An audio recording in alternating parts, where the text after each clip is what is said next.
Because you've got powerful legs. How did you get the physique? Was it gym or how did you get the physique? I've always been... She's actually not got powerful legs. Do you shower in your dressing room? Do you have a shower on the day of a fight or not? Tell us about the tattoos. Shut the fuck up, you little prick. But then I've got the Phoenix. Hey, prick. So I'll take it from Bob every day of the week. Absolute disgrace. That's your knowing mind. Move him out of here, Darren. Ricky Hatton didn't go over for his fighter because he risked getting abducted and sold into sexual I never said that. Both have been rape victims. I'm not watching Frank Buglioni live on Saturday night. You're out of your mind. Jesus Christ, get yourself a life. He's actually a priest. Yeah. It's because his brother John Fury eye gouged him. What have I told you all this time? He's going to end up sucked out, fucked out, looking for a handout. Boxing nutters messenger group. I'm gonna be the king. J-Pump. You know what I'm saying?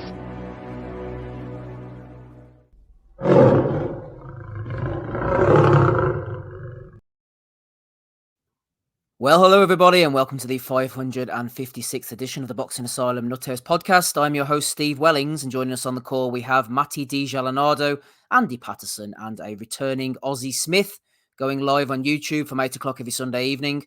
The ad-free Patreon RSS feed updates shortly after the show concludes. Hello to everyone listening through the week on YouTube, Apple Podcasts, Spotify and Sports Social. Don't forget to leave a review on the podcast player of your choice throughout the entire month of January. The 21st today, nothing less than 5 stars is acceptable. Bit of a lean weekend. Aussie's back with us, which is always good. We've got Munguia coming up next weekend against John Ryder. The lights are flashing in the Wellington household. I warned the boys beforehand. If you're listening at home, then maybe your roof is about to come off like ours. It's tornado weather warnings out there. We've got the 5 versus 5. Eddie Hearn, Frank Warren. Will they be holding hands in Saudi Arabia, pitting their best against each other? We'll talk about that later.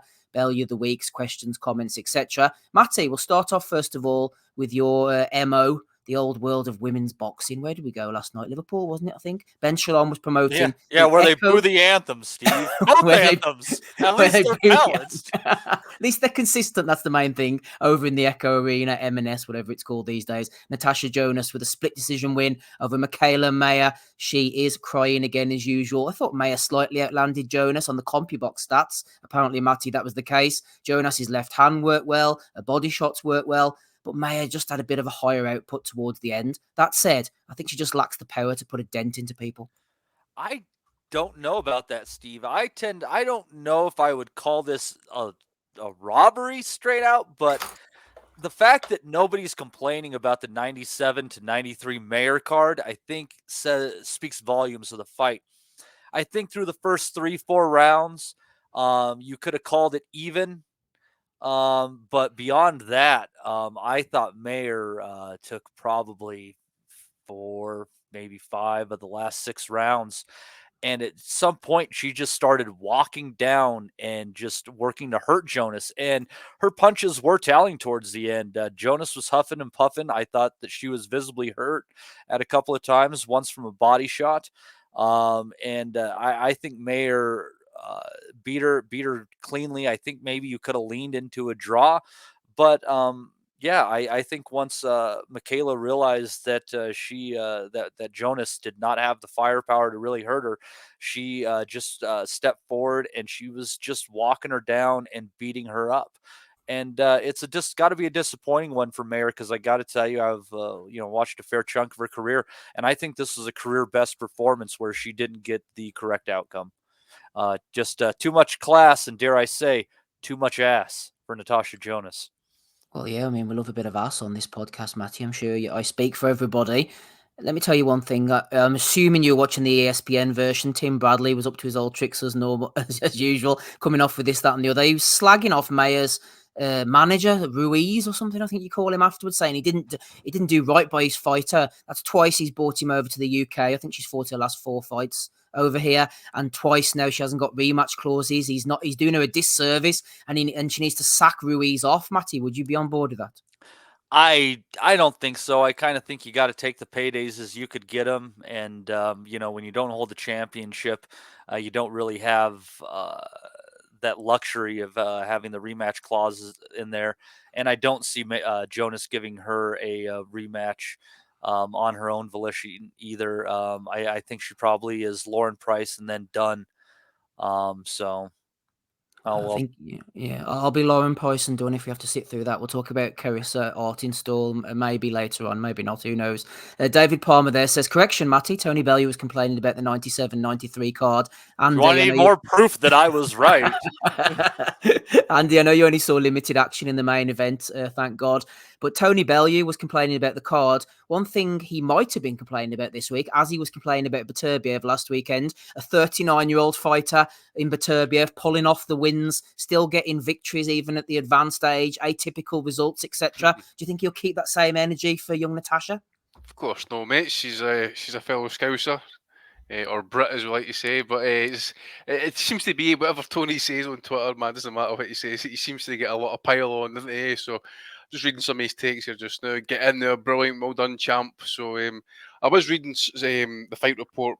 Loads are saying pretty much a close fight, but pretty much what Matty was saying, there are not many people were complaining about the Mayer card. Just that the fact is that Jonas probably got the nod when she maybe did deserve it, because apparently Mayer was shots were having more telling effect, and putting Jonas back on the back foot a little bit. That's what I read anyway. So if I'm off the mark, then my apologies. But according to Bellew, also that apparently she needed a big round somewhere. I don't know if it was down the latter half of the fight. Did she pull it out the bag? I don't know. But I have seen some people kind of complaining and stuff like with that type of scorecard, that type of fight. Again, they're asking for 12 threes, but there seems to be that the organisations or the ABCs are just unwilling to sanction these 3 minute rounds. Why is that? I mean, are we still going by the medical thing, or would you have 3 minute rounds, Andy, if you could? Yeah, without doubt, I would love to make it 3 minute rounds. It's not that he'll watch them, but he thinks that there should be 3 minute rounds. Well, I think it's the usual issue, isn't it? I mean, if you actually sit and watch a kind of top end women's fight, you're like halfway through the round, and the next minute the round's over. I just think I'd like to see a wee bit more action. You might get a wee bit more knockouts at the top level on that as well. Instead of these, you're basically picking fights all the time. You just pretty much know at that level it's going to go the distance. Well, and do you think that Jonas would have won that fight even if it was 12-2s?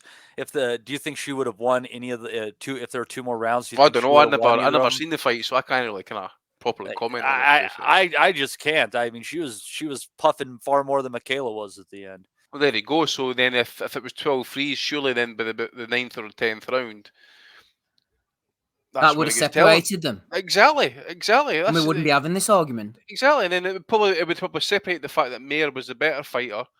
She stopped the lassie possibly, and then she moves on. Clearly, nobody's did that. We've got a dispute here about bloody scorecards again.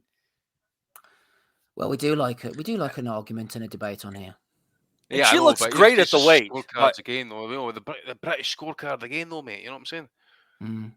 She looks great at the weight, Matty. I thought so too, man. I do like a women's weigh-in. Not so much the fights, but the weigh-ins are quite entertaining. Yeah, fantastic. She looked good not only in the ring, but out of the ring as well. Yeah, you got to love some Michaela. Yeah, Ray says whatever about the result robberies, etc. One fact is you wouldn't kick Mayer out of the nest on a cold winter's night. It's a cold winter's night tonight, Michaela. She's in the UK. Just saying, Ray. Just saying. Des has queued me up here, Ozzy, for my next point perfectly, as he tends to do so. He says, hard fight to score. Close rounds have to go one way, which explains a 4 or 5 round swing. Michaela Mayer had energy and was aggressive. The slower pace of women's boxing flatters counter-punchers. Close fight. Does Mayer start too slowly for 10-2s, Ozzy? Did that slow start ultimately cost her in the end here? for me, it shouldn't have. For me, she was a clear winner. I had it 7-3. I think being harsh, you'd go 6-4. I had it relative. I'm pretty sure I had it even after 4 rounds. So you can argue, did she start slow? But actually, I had it to a piece after 4. So it's not as if she's 4-0 down and then she's really having to play catch up. But her style probably does lend a bit to a longer format in terms of she benefit from 12 rounds. But I just don't see how Jonas was awarded that fight last night. I thought she was ultimately battered, bruised, and bullied, particularly in the second half of the fight. And Maya looked the puncher in there, if anything. And I agree, she's not the biggest of punchers at all, and she lacks that bit of pop to really put a dent in any opponent. But Jonas was beaten up. She had busted eyes.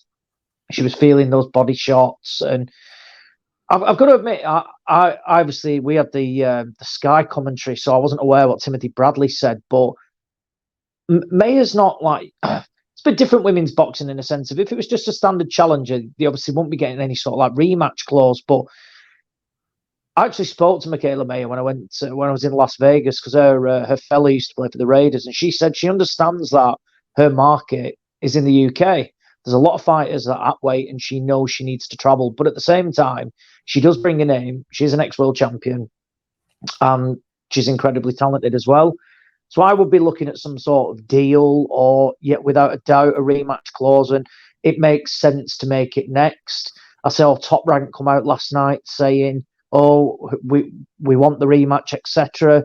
I'll tell you what, put your fingers in your pocket, dig deep, and take Jonas over to America if you want to be like that, because Maya has boxed over here for I think the last 4 fights. She's boxed on BT cards, Sky.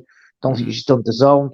If you want the rematch, take Jonas over, because Jonas is very much probably this is her last year, I think. So it'll be whatever pays the biggest, and if they can put the dough on to put it in America, then do that. But I thought the 97-93 card to Maya was fine, absolutely fine. I've seen people score it 98-92 to Maya. I've seen 96-94. I thought it was a bit. I think the American judge did score it in favour of NATASHA Jonas, but I think, to be honest, at times, and I've said it before about ringside judging, the crowd is very pro Jonas, and no matter what, you're going to be swayed by reactions, etc. Ringside sounded like stuff. a very young, screechy crowd as well. Like a lot of it was, yeah, it was, yeah. And for me, it was just. It's not a robbery in a sense of, because if you're scoring at 96-94, it's hard to say it's a robbery when it's like that. It's not as if everybody at 98-92 and she was then you are talking that. But whilst it wasn't a robbery for me personally, I just thought Maya was a convincing and clear winner.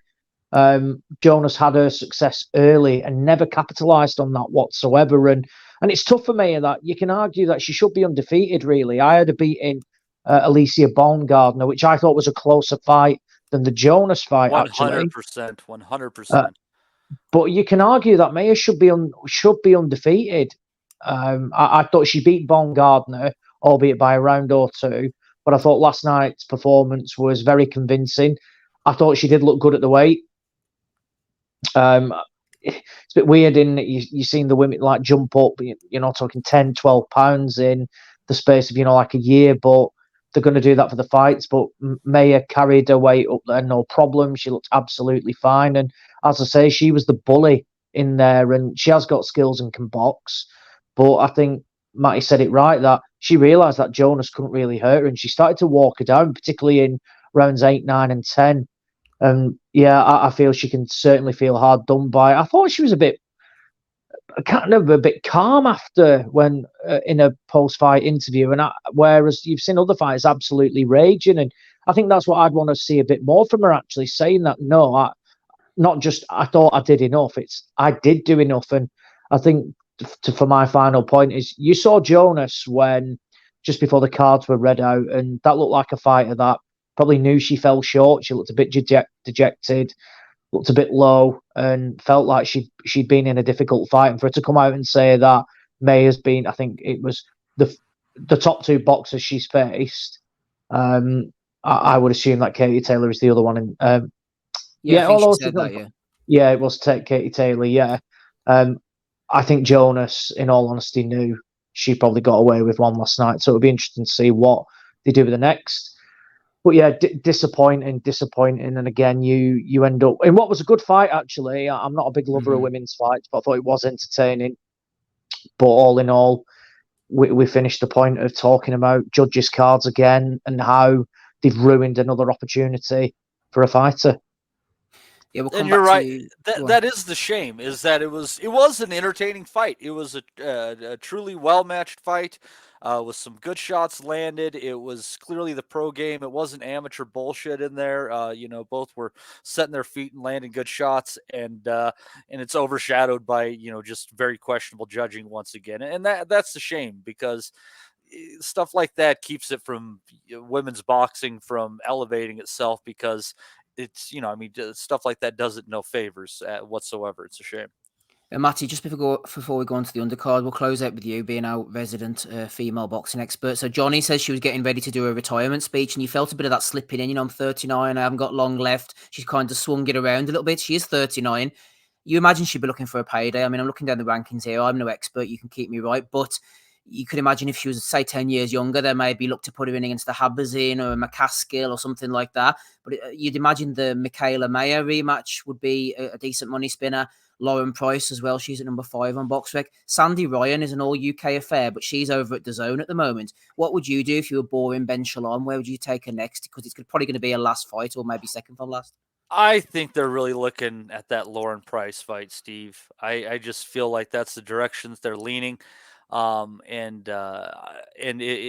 just didn't get any hint that Jonas wanted another crack at Mayer after that. So I think that she's going to try to get that one, try to secure herself a good, mid kind of 6-figure payday, and then ride off into the sunset and enjoy her life. That's my hunch. It's just Lauren Price and then done, unless maybe she loses in a close fight, or maybe even wins in a close fight where people were entertained, in which case there might be enough interest for a rematch. But I think at the age of 39, you can definitely see that she is slowing down, and it's probably time to call it a day. But if she can get one more good payday out of it, especially considering you're not taking the damage in the women's side of the game that you are on the men's, I think she should try to get herself another payday. But if she wants to do the right thing, that payday will be a rematch with Michaela Mayer.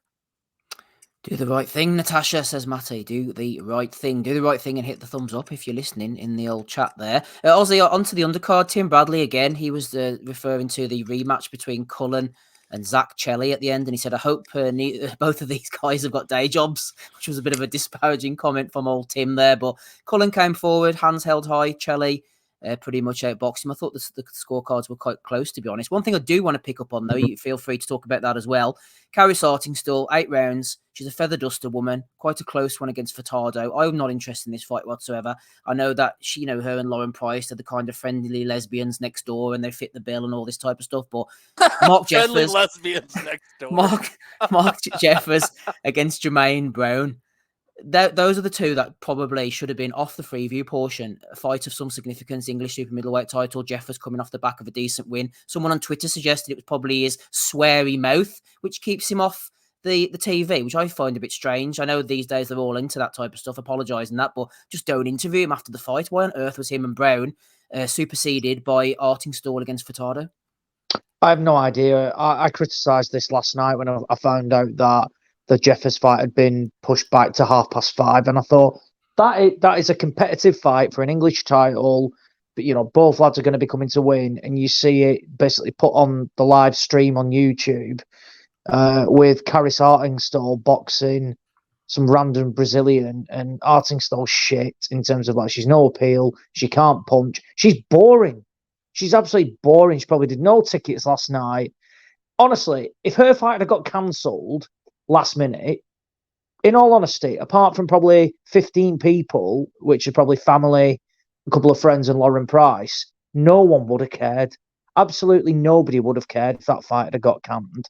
And that should not be taking up precious TV slots when you put in competitive fights on your stream. Jeffers is entertaining, came off that big win arguably an upset win in the eyes of many when he beat Shelley last time out on Sky as well. And then they take him off TV, and that's that. And do you know, if he's got a bit of a potty mouth, who cares?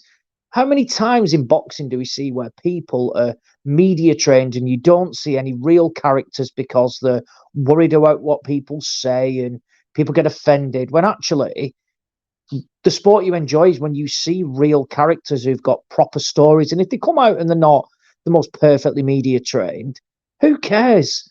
Who actually cares? He's in there to put on a performance, and he boxed really well. I think he busted his hand after the second round, which is never ideal when your tools are broken. But I thought he boxed really well, and he's got, you know, Jennings brothers in his corner, Mike and Dave Jennings, and he's got a bright future. And I just can't understand the logic, aside from the fact that Sky have ploughed money into signing Artingstall and Lauren Price as a duo, and they're going to get him TV time. But look at your market. What is your target market?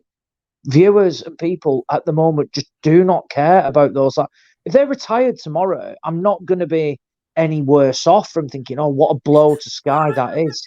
It's not. It genuinely isn't. And it's not a case of, you're being offensive to women's boxing. It's nothing to do with that. They are just boring to watch.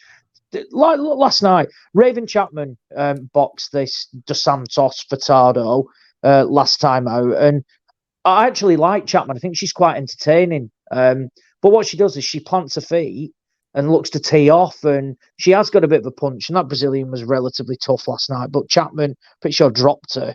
And just the 2-minute rounds do kill some of your more heavy-handed fighters in the sense of when they get on top, the bell rings. But for Artingstall, it was just bland. But that is where, if you're at the arena, go and get a couple of beers, have a chat with some people that are there, and when the final bell goes, you come back and then you take your seat and you get ready for the next fight. Out, I call it, because you walk out for half an hour. I'll it tell you what, is, yeah. She was I thought she was a little bit lucky on that one in two ways. One is that I think it was originally scheduled as a 10-round fight, and two, it was just a referee scored fight with that botched call in the first round. I thought she was kind of lucky to get away with the win in that one there, and over 10 rounds with 3 judges. I'm not too sure. She might have lost. Yeah, she came out and said, she needed that sort of fight. Well, I'm thinking actually Chapman was levels above and has had, I think, similar amount of fights. And you're thinking if you're struggling with her, then you're not going to go very far anyway. So, no, I just don't understand it. I thought it was really poor scheduling, and we've always called for, more competitive fights to be on TV, and they usually produce the goods. And look, was there a stoppage in the Jeffers fight? No, but it was entertaining. It was, 2 solid operators at English level. One's going to go on a lot further. Jermaine Brown will still hover around that English level and will come again. I just don't understand the logic, and we'll come on to it after. But where you're seeing, obviously, Matchroom and Queensbury working a hell of a lot together, Boxer and Sky are being frozen out, and they're putting on trash like last night, and they're going to really, really struggle, and they don't help themselves with scheduling decisions like that. It's not just about the name, it's about the competitive nature of the fight, and they got it wrong for me. They really did. Aussie sudden returning, says Alex Bellotti. He's back with a bang. Andy, just to switch over, I know you didn't see too much of the undercard, and Mark Jeffers' potty mouth put me in mind of some famous post-fight interviews. Obviously, we had the Ricardo Mayorga against Vernon Forrest when Larry Merchant offered him a cigarette and lit it up for him in the ring. I don't think you'd see that in boxer. We had Chris Arreola after Vitaly Klitschko beat him, I think it was. The F this, F that, they told him off. And then David Diaz was one of the crackers, wasn't it, against after Manny Pacquiao? He was just so fast, Jim, so fucking fast. I thought him and Freddie were fucking hitting me in there. But was it the Big Nips? Did you have another one recently when he says he can suck my motherfucking dick or something? Oh, yeah, that's right. The judges could suck my motherfucking dick. Big James Tony, I got milk, baby. I got milk. Get Jeffers on, man, for goodness sake, Andy. That's what I say. The Can Man speech, you got that one. Oh, yeah, I agree. That was good. You got Davis, just weeks after shooting, talking about there's no safety on those Glock. No safety on that Glock. That was. And then Jim Gray doing what is it, the bomber tattoo on his back kind of speech. Jim got offended, didn't he? Yeah. What else we got? It's after the watershed, though, isn't it, Andy? Man, that's what I don't understand. I don't know why they're apologising for it. How many kids do they think are watching it? Who is actually? How many kids, let alone how many adults, are watching at the moment? I was trying to think of one with Lennox Lewis, but then I remembered it didn't happen in the ring. It happened at a press conference. I think it might have been before the first Rackman fight, or maybe it might have been the rematch or whatever. And that I think they were kind of like trying to insinuate that Lewis was gay. And of course, Lewis is like, you send your sister or something like that up here, your wife, and I'll show you. I'll do it right here or whatever. That's like fucking hell, man. Lewis going all in here. Well, and I mean, you say that reminds me of Mike Tyson talking about eating Lennox Lewis's children, or his, just many interviews and press conferences. Like I'm gonna fuck you till you love me, et cetera, et cetera. I know it's a modern era and shit like that, but in such a testosterone-driven and violent sport, I think worrying about the words they use afterwards is kind of excessive.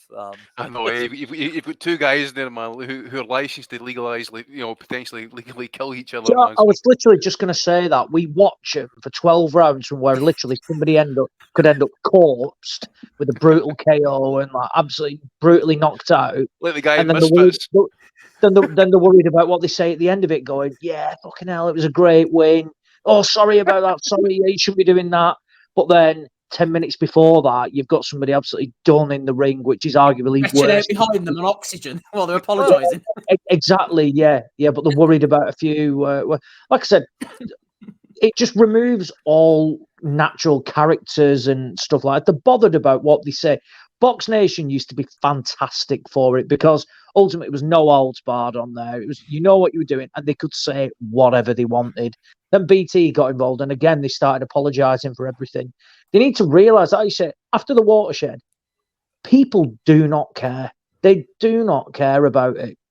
And look at the people down the pub, etc., that sort of stuff.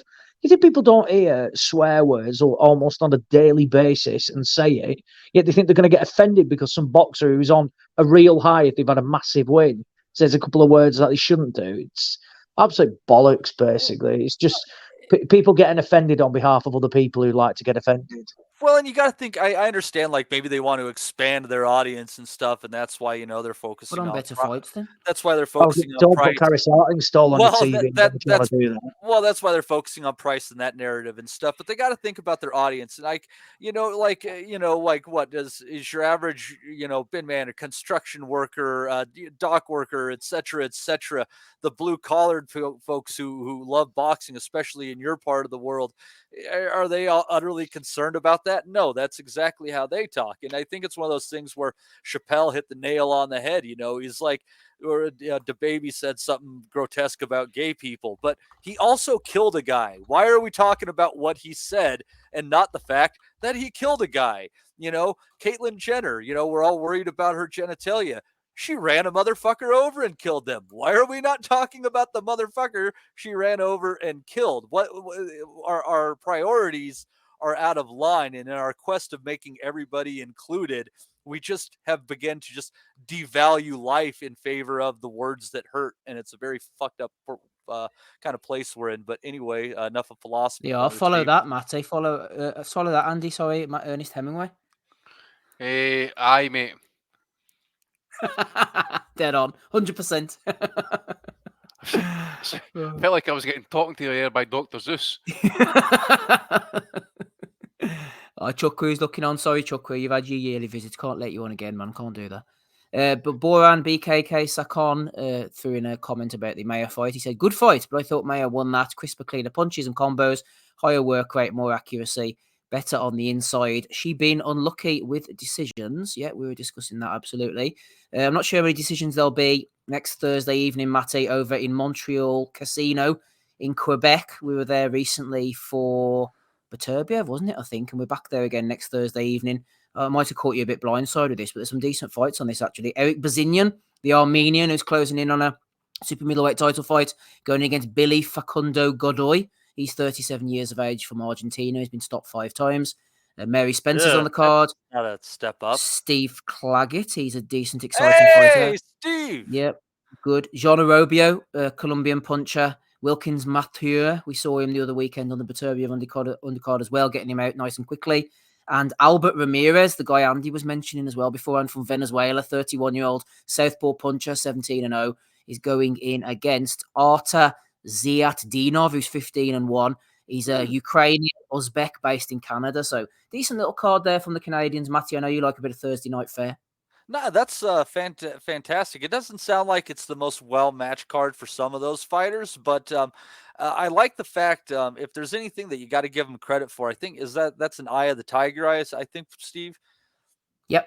Yeah, like they seem out of all the promoters going right now, they keep their fighters the most active, and I appreciate that. That's why a few of these throwaway fights, as the guys are working up the rankings, whatever, because you do expect them to come through it most likely, and then in 3 or 4 months, they'll probably have something more meaningful in front of them.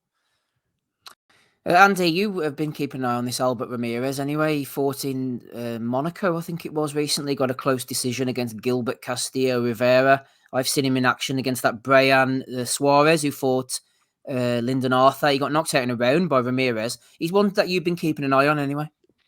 Yeah, definitely. I mean, I think he just needs that test now, really. I mean, he's early 30s now. Good amateur experience, has a knockout power. At a certain level, anyway. Just needs to get matched right. But he's a light heavyweight. No, sorry, he's a cruiserweight, isn't he? Yep, cruiser.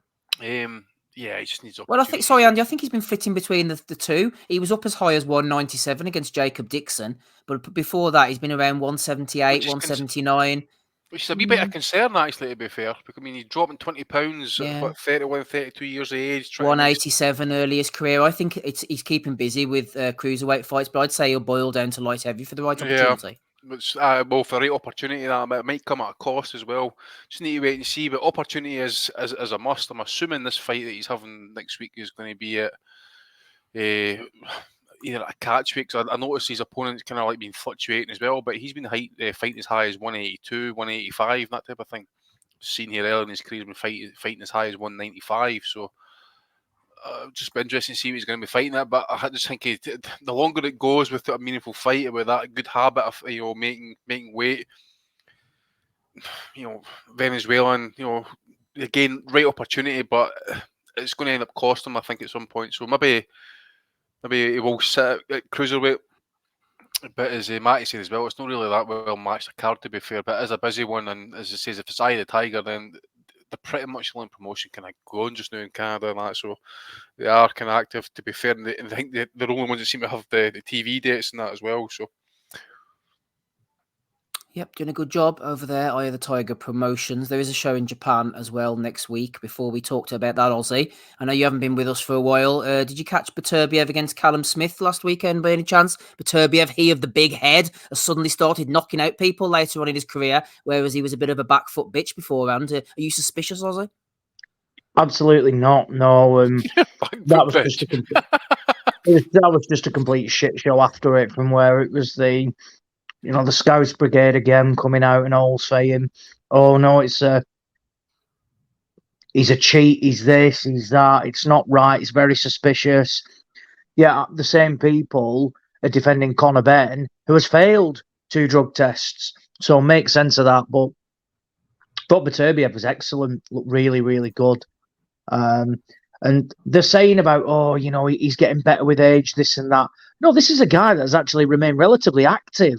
Unlike Callum Smith, who was just wasted his prime on the sideline, dicking around doing nothing. And then when he does have fights, they're against absolute no marks half the time, so he gets nothing from it. And he's finally come out and said that he probably suffered from inactivity. And I'm thinking, you are to blame for this.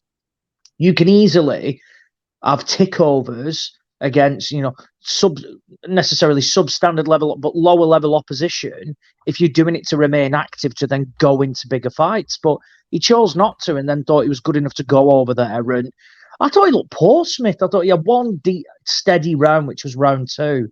And aside from that, he kind of did what he did against Canelo, just sat on the ropes and just took shots. And ultimately, you can't do that against someone like Beterbiev, particularly someone who is as heavy-handed, and it became too much for him, and he beat him up, and he got him out of there. I thought it was the right stoppage. I thought it was a good stoppage, particularly from the corner getting involved as well. No issues with that.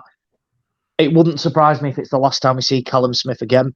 I don't really know where he's going to go. He ultimately feels that he always wants to be the best, even though for me he never has been the best. But I don't see where he's going to get to. For Beterbiev now, we have to see that Bivol fight next. There's nothing else in that division that we want to see. It has to be Bivol against Beterbiev. And that is one fight from where I don't mind if that goes to Saudi whatsoever. If that means that happens, I'm all for fights happening in Saudi. No issue with that whatsoever. Seems like Bivol and team have signed the contract there, so it's up to the Saudis to make that fight happen. There's absolutely no reason why it shouldn't. Beterbiev came out unscathed in that fight, so roll on the big undisputed fight, because it'll be a brilliant fight, and one that I think Beterbiev will win, and will look good in as well. But I think the one thing that for a guy that didn't fight, by the way, but off Callum Smith's performance, thought it owed real kudos to Anthony Yard, by the way, who, whilst he did get knocked out, and again the corner stopped in, but I thought Yard really gave it a go against Beterbiev and had a lot more success than what Callum Smith did. And we've always spoken about how Yard has had substandard opposition and has kind of never done the learning and the progression that we've wanted to see. But in his two big fights from against Kovalev, less so, where it was evident he did lack experience. He obviously had that stinker against Lyndon Arthur, but then went into the Beterbiev fight. I think, in all honesty, we all probably said that it'd be 1-2 rounds max, and Yard didn't stand a chance, but he went toe-to-toe with Beterbiev. I think he did not bust him up, but buzzed him a couple of times, landed some big shots, and did have success, and was winning rounds as well. So that is evident off of, particularly in future fights as well, that Yard is probably legit. And I'm not saying he is world level, but he's certainly not far off, and he put in a far better display than Callum Smith did against Beterbiev. He didn't look overawed, and whilst he did lose, he boxed a hell of a better fight, and we will see him again. Whereas with Smith, I think his career's done, and you look back on it, and he's a fighter that, not saying he's underachieved, but he's never, ever sustained that momentum from where you want to be seeing him. You want to be seeing him again. He's a fighter that has boxed with Matchroom, and he's had 2 world title opportunities through other promoters, by the way, in Top Rank and Wasserman in the World Boxing Super Series. And again, yeah, it's very much been a Callum's the best 168. He's going to do this at 175, but he's never really shown it. I'm curious, I'm thinking that maybe, honestly, Yard's probably in the best 4 goes that anyone has given Beterbiev in his career. I mean, I think number one, you got to give to Vosdick. And then I think Callum Johnson knocked him over, didn't he? Yep. Marcus Brown, I think, kind of befuddled him at times. And then Yard, I mean, just kind of went in there swinging with him and lasted longer than Johnson did. He might have not scored the knockdown, but I think of those 4, you got to say they're they probably gave him the best go of it. Again, Vosdick the best, but the fact that that's how you're discussing it is this guy ended up going 11 rounds with Artur Beterbiev. I mean, he left the sport for 4 years afterwards, but he went 11 rounds with him. Yeah, no, I think you're right, Matty, as well, because I know he got dropped early in his career, but that was by that Jeff Page. He was a bit of a great white hype at one point. He dropped him with a jab, and Beterbiev proceeded to come out the next round and beat the shit out of him. So I don't think that bothered him too much. I think that's a fair list coming off with. I think when you kind of think back at it, of what's the jab that Jeff Page regrets landing most in his career, that one, it's probably not a big deal. Oh, Jeff, where are you? Chris Butler says, it's so suspicious that Callum didn't fight in nearly 2 years, then got stopped by the biggest punch in world boxing history. Yeah, it is quite suspicious, isn't it? John Trounson says, Beterbiev's got one of those bearskin rugs in front of his fireplace. It's not even dead, it just daren't move. Quite a good one from John Trounson there.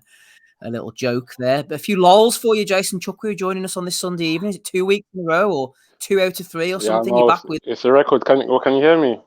We can hear you, yeah. You must have nothing better to do with yourself. I agree with Ozzy. Yard did better than Callum Johnson, but I thought, I don't know, maybe it's because when I was scoring the fight, I only really gave Yard 1 round, but he gave it a go. But out of the Brits, Callum Johnson did the best. But I just want to talk briefly about the card yesterday. Obviously, I missed it because I was out, not because of a shift. Just I was out doing whatever in it. I was meeting up with some girl, whatever. It's irrelevant. But the point is, like, Eddie Hearn's missed on Sky. Like the presentation, like I don't know. Ben Shalom's a bit like me, innit? Like it's a bit drowsy. Like it's not Eddie Hearn, because obviously I was catching up on the cars last week that I missed from 1920. Like one thing you got to say about Eddie Hearn is he gives energy. I mean, like with Hearn, Okoli was a world champion, and then without Hearn, he's fighting in his opponent's backyard. If Okoli was still with Eddie Hearn, there's no way he would have fought in against Chris William Smith in Bournemouth when he's got the belt.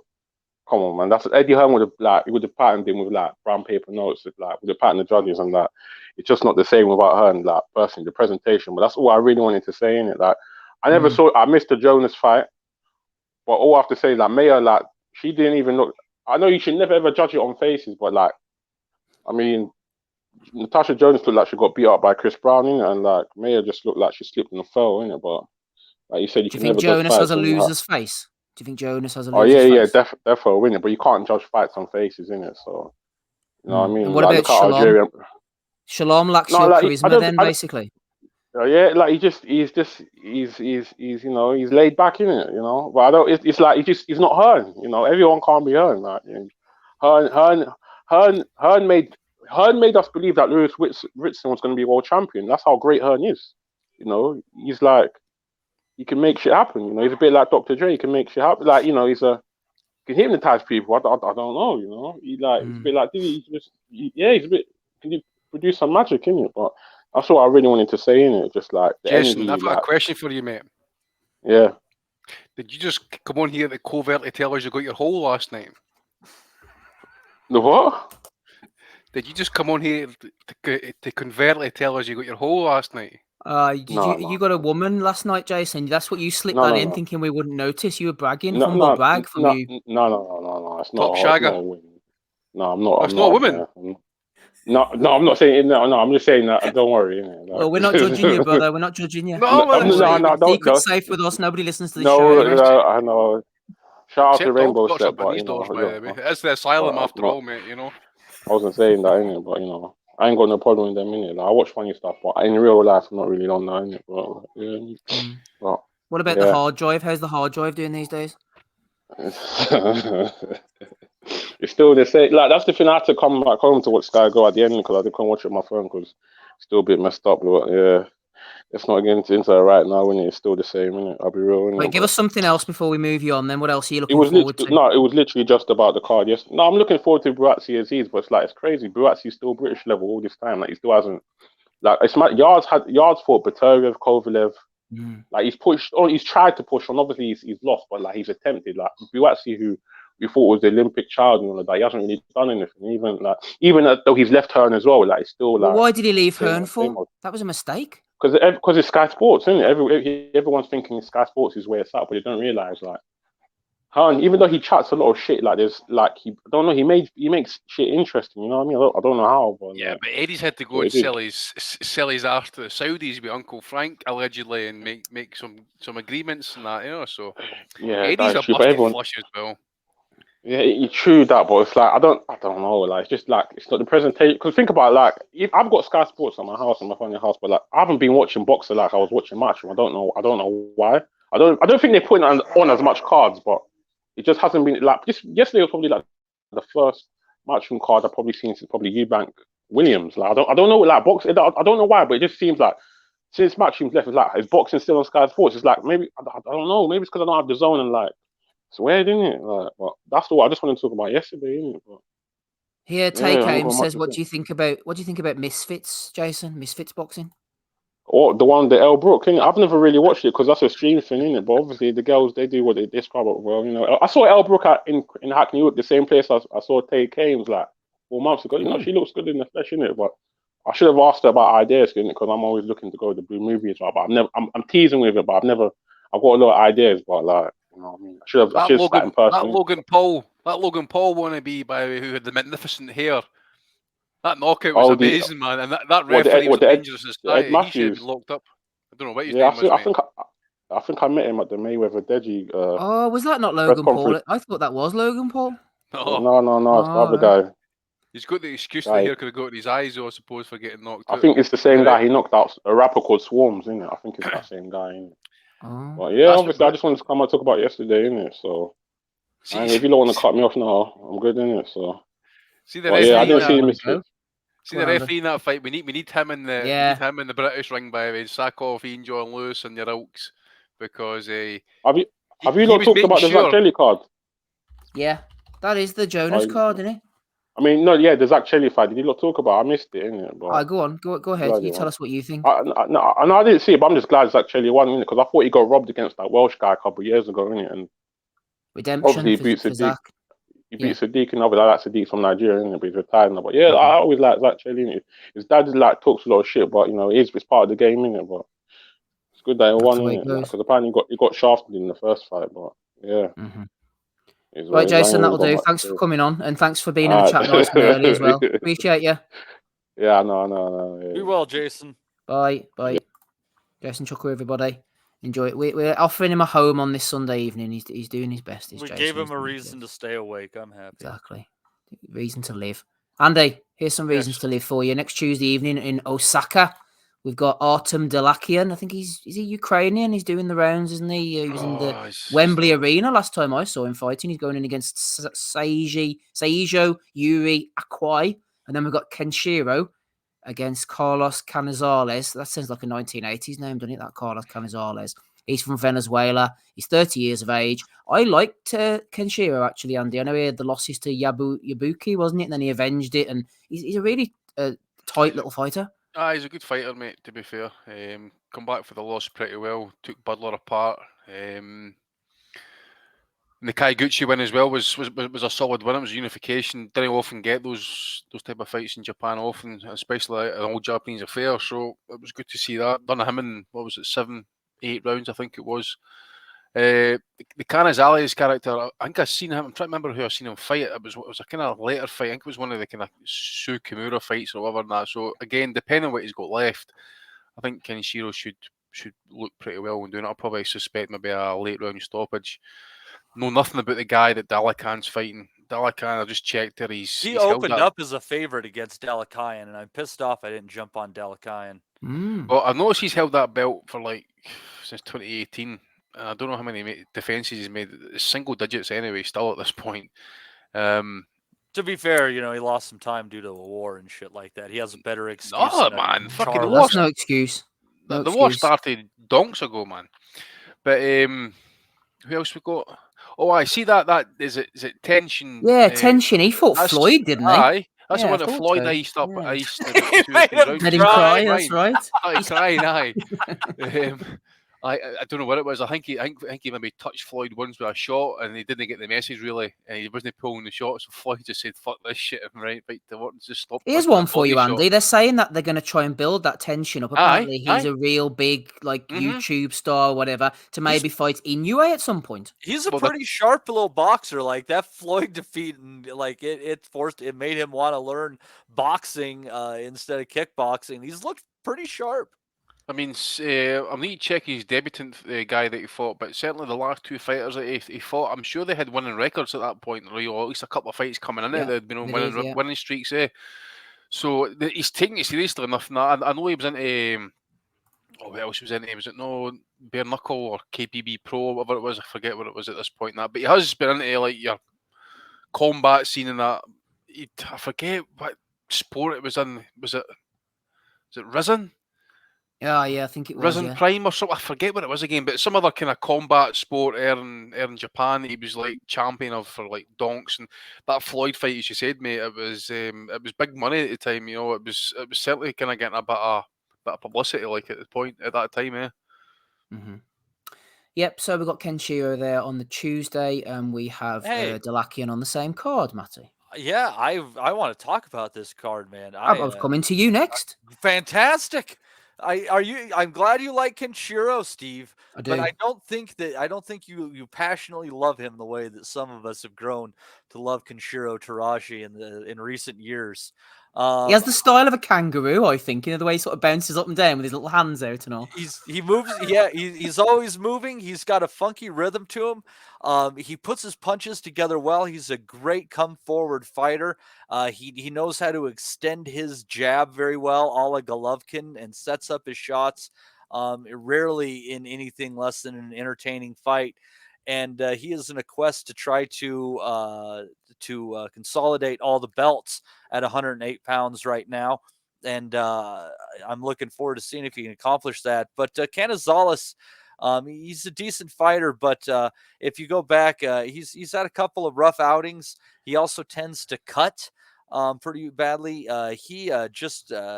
He had a fight against Esteban Bermudez, and he just got the shit smacked out of him in that fight. I mean, Bermudez just did not look like a light flyweight in that fight, and he just took out Canizales harshly in 6 rounds. Getting a little bit less than even money on Tarashi by knockout. Haven't seen anything come out for rounds 7 through 12. That's a curious bet for me because it's kind of what I'm feeling on this one, either by a cut or by stopping him. Canizales really can't fight too much going backwards. So I think Tarashi has this. But if there are some moments when Canizales is able to move Tarashi backwards, he's going to give him some trouble. And I do expect there to be a few decent exchanges in this fight. And I'll be waking up and doing the British thing and watching this early in the morning on Tuesday. Ooh. He will be, to be honest, the guy's travelled on the road a number of times and that as well, to be fair, Canizales. So, we can do the business on the road, but I just think Taraji's now at that point where he's entering his prime. Could be decent, though. Could be decent. Just try to remember, I'm just looking at some of the names here on his record. That Gaigan Lopez got knocked out off Canizales. No, he got knocked out off David Jimenez, who Dalacan beat in his last fight on points. And good fighter. That Daniel Matillion, the Cuban that Canizales beat in a technical decision, was actually on the verge of getting a world title fight. I think he was on some of Eddie's cards and that. Decent Cuban counter puncher and that, but one of the fighters is just isn't going to do enough because of his style, unfortunately. But he was coming up because he had a win over that Yubuku as well. Yeah. Like I said, it should be a fairly interesting fight. I think Tarashi probably has this, but Gonzalez is definitely there to swing. And that fight against Bermudez, I mean, he just looked massively outsized in that one.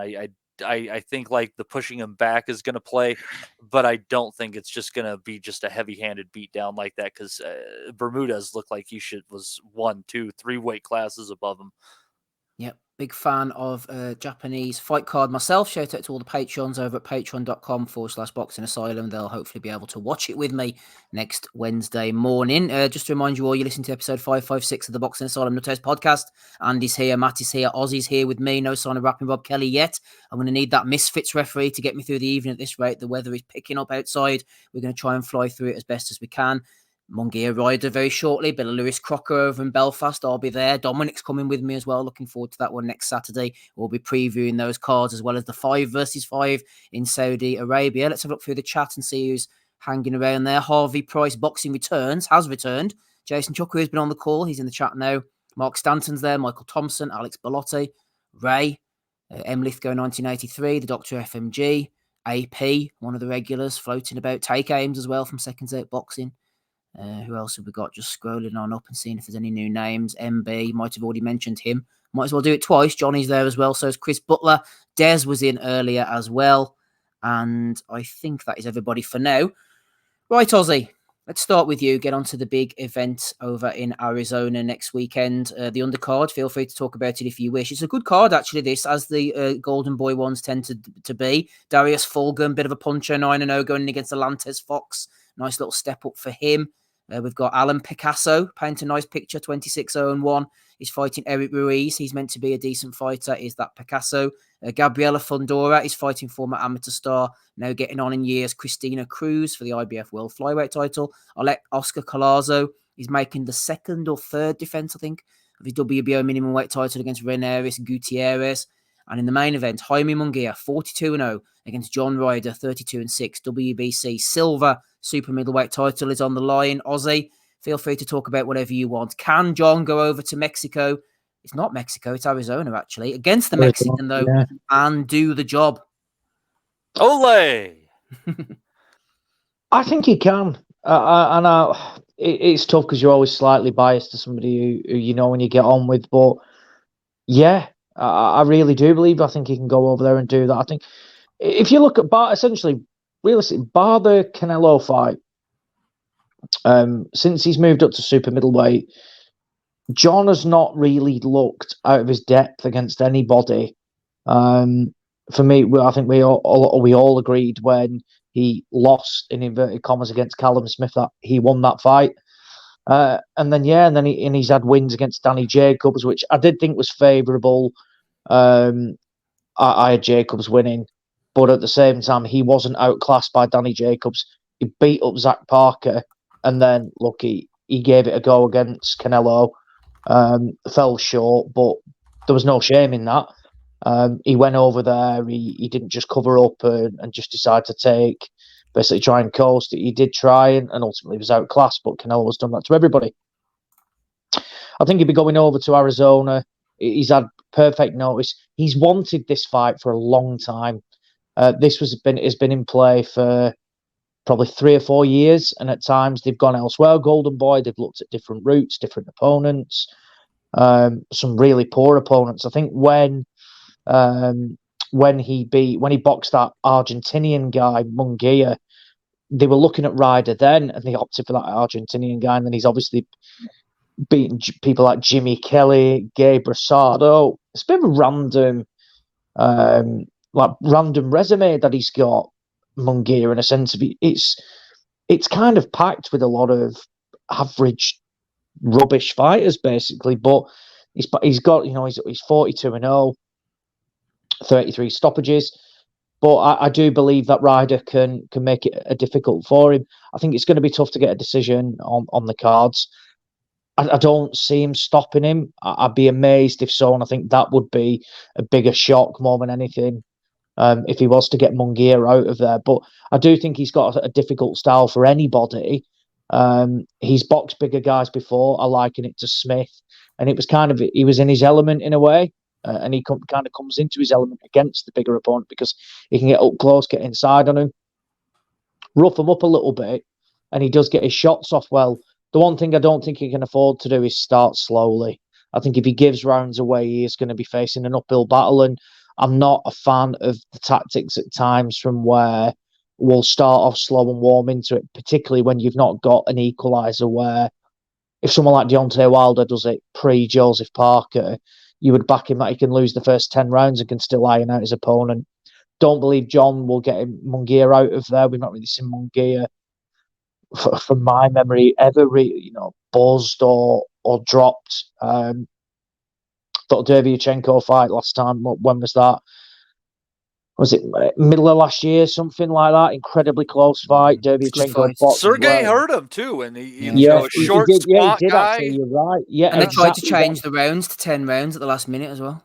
Yeah, and that didn't happen. And ultimately, you can argue that had Dervyachenko stayed on his feet in that 12th, he might well have been coming away with potentially a draw or even a win. But no, I think it's a really good fight, by the way. Really, really good fight. And it's one from where John, realistically, if you look at everything in terms of what a fighter has had to do, he's not being in the away corner is nothing new to him. Traveling abroad is nothing to him. And actually going to, boxing in front of, for example, pro-Mexican crowds or one from where they'll all be for the home fighter is absolutely nothing new to him as well. So he's got that experience. He's got the ability still. And I don't think he's one from where, unless he's grown really old overnight, he's already out in the US already. So he's acclimatizing incredibly well. It's not going to be arriving late and, he's going to be suffering from jet lag. He's out there. He's done camps in the US before.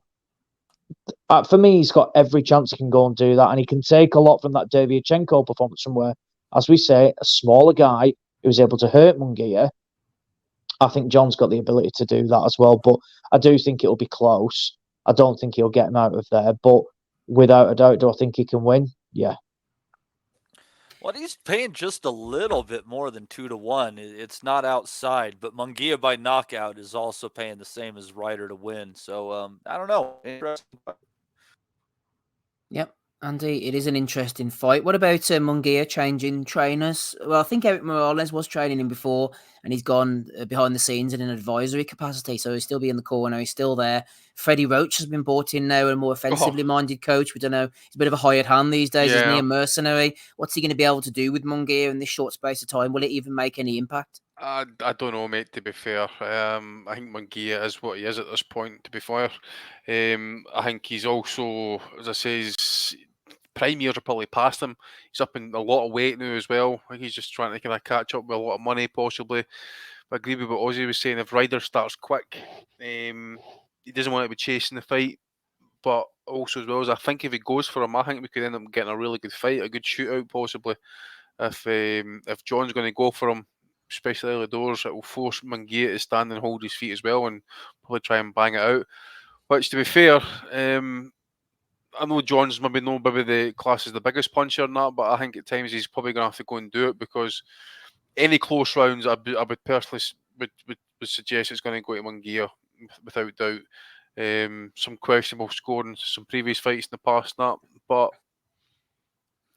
it's a hard ask. But at the same time, as John's gathered a lot of experience at the traveling to America, fighting on the big stages and that as well. So he should be well up for it. He should be well experienced, and he'll know himself personally in that as well. As it's his last opportunity, really. If he loses this, he's going to follow the title picture, and it's going to have to be another build back into the scene again. So he's going to win. By any means, but as I say, he can't afford a slow start and allow this to kind of be close, get into the 10th, possibly 11th round. Ideally, he wants to get a stoppage, possibly. And to be fair, it'll be interesting to see the size difference between the two guys because I really don't know if Munguia is a bona fide, legit 168 fighter. It just seems like he's got a lot of fat on the body there. He just doesn't need to strip it off. John looks more natural, so there could be that too as well. Matty, I'm not going to patronise Ryder by caveating this and saying, I hope I'm wrong, etc., etc. I just have to say what my gut feeling is. And I just think Ryder, great fighter. He's had a long, hard career. I just wonder whether this might be the tip-over point to the Canelo fight. He showed a lot of balls. Didn't he have his nose broke or something? Or he was cut? Or I can't remember the fight. But, he hung in there with a big puncher like Canelo. It felt like could have been a bit of a swan song. Maybe he's worn out. That could have been the high point. I know only Nick Blackwell has beat him inside the distance. I think it was by accumulation, and he's a tough guy. But I just think with those high hands, Munguia gets a bit of momentum, hits him to the body. Maybe it could be a body shot. I just have a feeling that Munguia is going to stop him. Man, Steve, I'm a little bit torn on how this fight might go.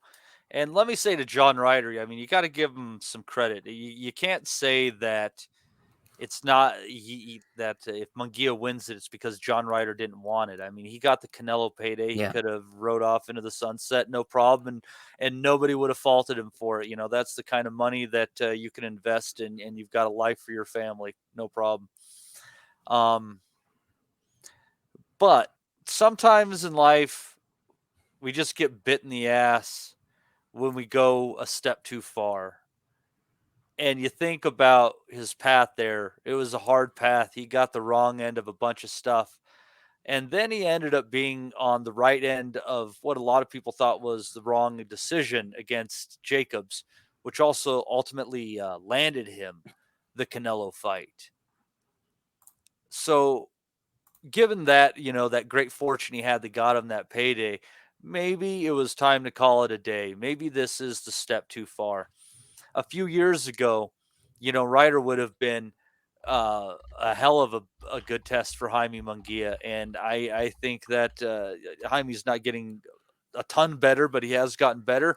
And I think a few years ago, I think, Ryder just might have given him his comeuppance, especially considering what Derevyanchenko did as a smaller fighter. I agree with that. Coming behind a high guard with some weird over-the-top angles.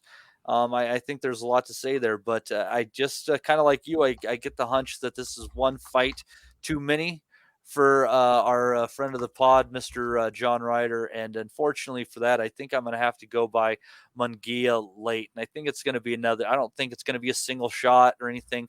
I think it's just going to be an accumulation of punches.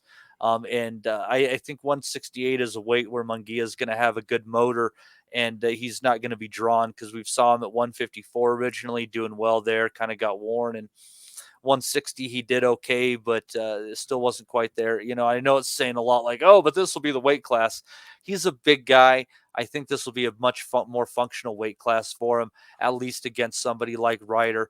But I do think there are some parallels, if he does not improve them, with Julio Cesar Chavez Jr., Steve, who, if you also remember, worked under the tutelage of Freddie Roach. And he might end up with an Andrew Fonfara moment coming here soon, but I just don't think it's going to be against John Ryder, unfortunately. If Bellotti's opponents drag Sebastian Zabic out of retirement, Matty, we'll start ringing the bells. There you go. Alex Bellotti summed it up. He said, Styles make fights, Ryder will walk into too many shots and be open for uppercuts and body shots. I think something like that. The body shots, the uppercut on the nose. He's very enthusiastic, Munguia. Once he gets a bit of momentum, he's hard to keep you off him. And I could just see that overwhelm and that accumulation. But then that's not me at the end of the day. I make bad predictions all the time. Stephen, I think it'd be a hard fight to make, given promotional this, that, and the other. But I really think that Benavidez against Munguia would be a freaking cracking fight while it lasted. But I think that's where Munguia would definitely take that L for sure. Yeah. Well, they tried to put him in Golovkin all those years ago, didn't they? Which, in hindsight, turns out it was a bit of a clout-chasing move, attaching his name to Golovkin, knowing rightly that fight was never going to get made, because Golovkin would have ended his career at that point. Yeah, there was enough in Golovkin, and he was a young fighter at that point in time. Again, he hadn't. I think the call on it was he hadn't yet fought an opponent who was ranked inside their top 20, so they couldn't feasibly put him in there with Golovkin, and that might have saved him. We might not be talking about Jaime Munguia today, where that fight accepted, especially because he was at 154 at the time, so that would have been jumping a weight class as an unranked fighter. So yeah, that would have been a hard one. Yeah, the Dr. FMG is right. Benavidez too big. Sorry, Matty, I'm not giving you much of a break here in between rounds, but did you manage to catch the Pro Box card on Wednesday? I actually watched it this week for once. Luis Feliciano, a 5-time Puerto Rican national amateur champion, 17-0, got iced by Mike Juan Williams, who was also undefeated, got dropped about 3 or 4 times in the end, heavily as well. Freudis Rojas got a points win. He's a bit of a puncher over Christian Baez, and then Gomez defeated Barrero. Did you catch anything of it? Yeah, I caught the very end of the fight when Gomez stopped Barrero, so I can't say much about that one. And then, God, remind me of the tall fighter's name. The main event, was it Williams against Feliciano, or was it Freudis Rojas? Freudis Rojas, yeah, because he's really tall for the weight. He's like a 6-foot welterweight.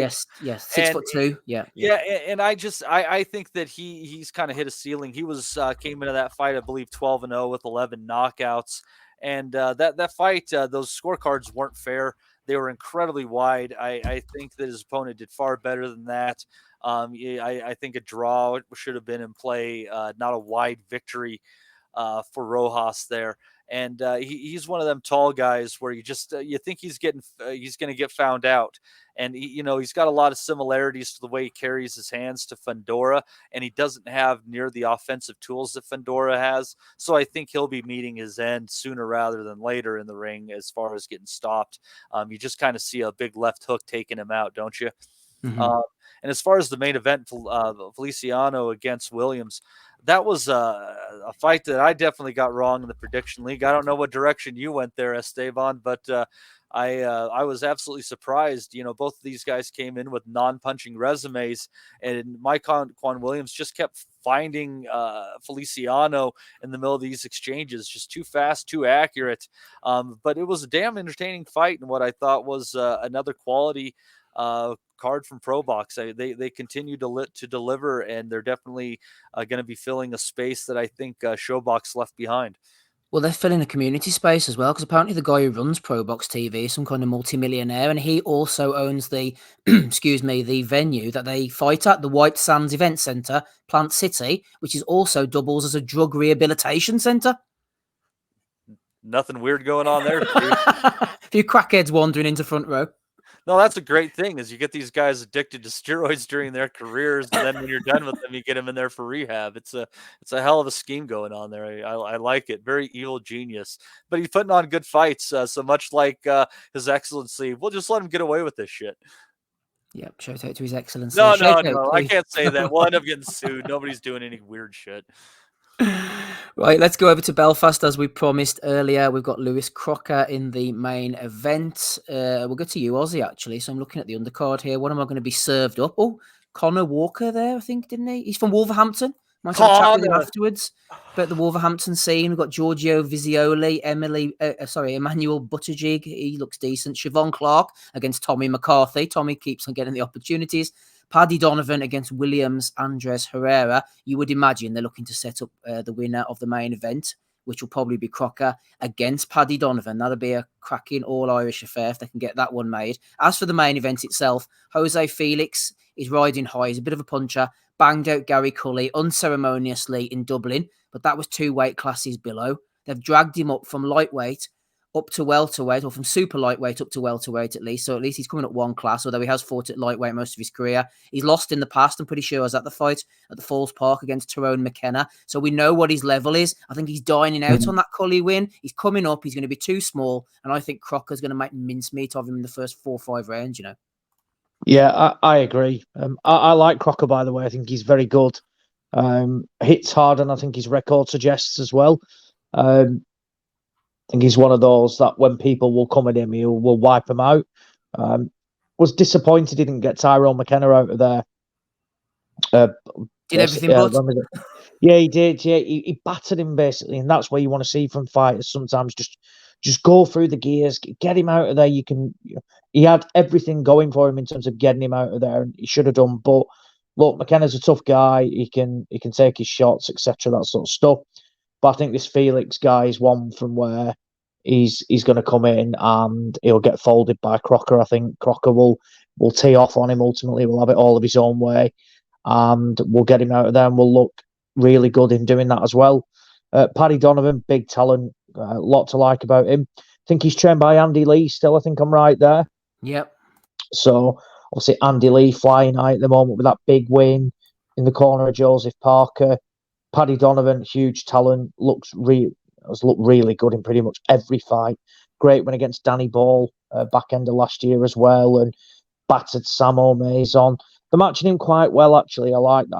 I think this guy is your typical, right, we'll start getting a couple of Argentinian, Mexican opponents coming in, ones that won't necessarily roll over after 3 or 4 rounds and have got the ability to take the shots as well and soak it up. But I think not a statement if he gets this guy out of there, but I think it will be impressive if he can, particularly early, and it will show that his power is well and truly legit, and he's got from where even against guys who are typically used to soaking up shots, he can still get them out of there as well. I think Chef Clark, Tommy McCarthy, this is a good fight. This, if you look at it, Clark has only had 7 fights as a pro.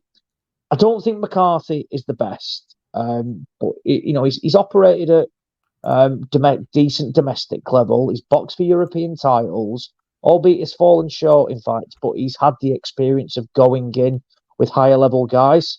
He's talented, Tommy, when it goes his way. Yeah, he always seems like a guy that he gets into. It's like a bit of cruise control, really, and always boxes within himself. But I think he's got the ability from where he's certainly better, mate, than going in the away corner against Clark, who is kind of a prospect in a way, 7-0. McCarthy, bizarrely, from Ireland, but he's in the away corner. This is a good fight, and I think if Clark goes out, I think if Clark can stop him, that'll be really impressive. And I think a wide points win will be very good as well. But I don't think McCarthy will win, but I certainly think he's got it in him to make life difficult for Clark. I liken it to, I can't remember who. It was another Matchroom prospect who he chucked in with somebody. I can't remember who it was, but it came too early for him.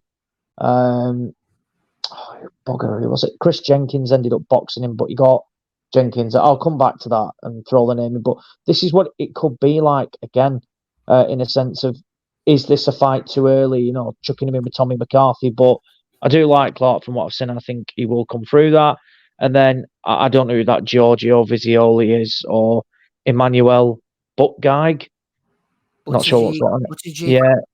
Yeah, not a clue. He made his Never debut on the Michael Conlon undercard. He's only 18 from London. Looked decent, but the opponent was crap. Yeah, well, I'll be amazed if this opponent is much better as well. And then that Connor Walker, a bit of a that was it. Yeah, so Cyrus Pattinson. That's right. Typically, yes, that was so Cyrus Pattinson.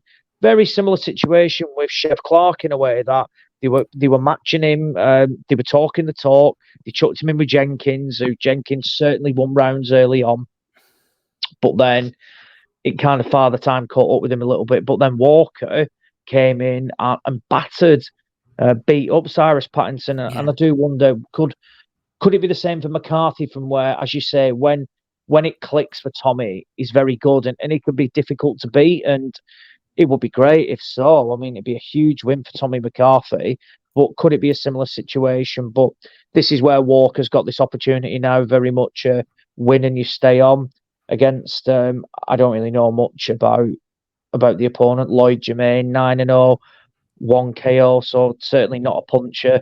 He's only boxed one guy with a winning record, or two, sorry, Jake Tinkling and Martin Harkin, who I think is pretty much just southern area level at best, area level type of stuff. Sorry, not southern area, but yeah, he's okay. I don't really know much about that fight, but this is like a good small old card, really, but a bit better than that. But one of those, just solid little domestic cards. They're putting in at Ulster Hall, so I assume, what does that hold? About 1,500, something like that, 2,000? Not even. No, it's a small. It's like a York Hall balcony. Right. It was supposed to be originally Aussie in the New Forge Sports Centre in South Belfast, which I'd never even heard of. And then there was all mysterious about getting the tickets, and then it got moved to the Ulster Hall. It was all a bit weird. Did a couple of fights drop off this? Yeah, I think so. Oh yeah, Sean McComb was supposed to fight. That was it. Yeah. So I wonder if they've just lost a couple of fights and decided just to go to a bit smaller venue. But it's very much to showcase Lewis Crocker, start building him over in Ireland now as well. I think they know they've got somebody there with ability and can certainly get to a decent level. This card is all about Lewis Crocker, so we'll wait and see. But there's some good fights on this card. It's not ultimately what you pay your subscription for, but if you've got the bigger shows sandwiched in between these ones, I think people will accept it. And like I said, McCarthy, Clark, main event, a couple of others. It's not a horrendous night, that's for sure. Matty, if Crocker gets past Felix and Donovan gets past Herrera, I'm pretty sure they're going to try and match them two up, and that's going to be a really enticing fight. I know across the pond maybe not as much interest, but even on ESPN, the real deal, you call Donovan, Irish southpaw from Limerick, really good amateur. His brother Edward's very good as well. He's training with Andy Lee. A lot of similarities to Lee. Big puncher, skilled, awkward. He has really looked the business against Danny Ball last time. Decent enough opponent. Just broke him down until his corner threw in the towel. And him against Crocker would be a sort of, I'd say puncher against boxer, but Crocker can box a bit as well. Early on in his career, he was an absolute banger. He was knocking people out with the left hook. He was full of confidence. He was with D. Walsh. He relocated to Adam Booth, Apparently not. Didn't suit him whatsoever. Didn't suit his style. Went over to Scotland. Trains with Billy Nelson now. He's 18-0, 10 knockout. He looked brilliant against Tyrone McKenna. Everything but the stoppage. Dominated him from first bell till last. And one thing I liked about him, Matty, as well, was his spite. He was laughing at McKenna. He looked like he loved the fight. So that tells me in the future, he's not going to go down easily. When someone comes at him, which Donovan won't, but Felix will at the weekend, he will look $1 million because he loves a scrap. His beard looks tough enough. He looks like he can box. He can bang. Good amateur back in the day, boxed for Northern Ireland. That he could be a real prospect. This could be a real sort of domestic showdown, Matty, in the future. Yeah, I remember that fight, but Steve, you might have predicted something that could sadly happen if he's foolish. There's a difference between laughing at McKenna and laughing at Felix, who is a legitimate puncher for anything else that he isn't. I think he's more comfortable at 140 pounds. He's 5'8". There's not going to be a whole lot of a size disparity here in the ring. and you ask Gary Cully how it feels when he catches you clean. So I think it would serve him well to go back to that boxing in this fight and get through it if you think such a payday is on the line. Will you be tuning into this one? I think ESPN might possibly show it. I'm not sure the link-up deal with Matchroom. No, that'd be DAZN. Maybe not. Be Maybe on not. DAZN. They'd be on DAZN. Oh yeah, Be of on course you got DAZN, DAZN yeah. over there. Sorry, I was forgetting about Matty having DAZN. I thought and he'd quit it. And we'll see. I have a new Roku stick. We'll see if the Roku 4K is the solution to the DAZN problem. Absolutely. Matty might have to fly over here to watch the show, as DAZN might recommend to him on the customer service, but that's maybe more Value of the Week territory. Are you Or going, not. Steve? Yeah, I'm going, yeah. Are you going? Yeah, it should be decent. I was just going to say on the Donovan Crocker fight, would you liken it a bit to obviously I don't think they've got the rivalry, have they? I was going to say a bit like when Warren matched DeGale against George Groves, that sort of level in terms of two big, and they're not as big a names as that, but similar sort of abilities. Donovan's certainly not been as experienced, but that sort of 15-0 against an 18-0.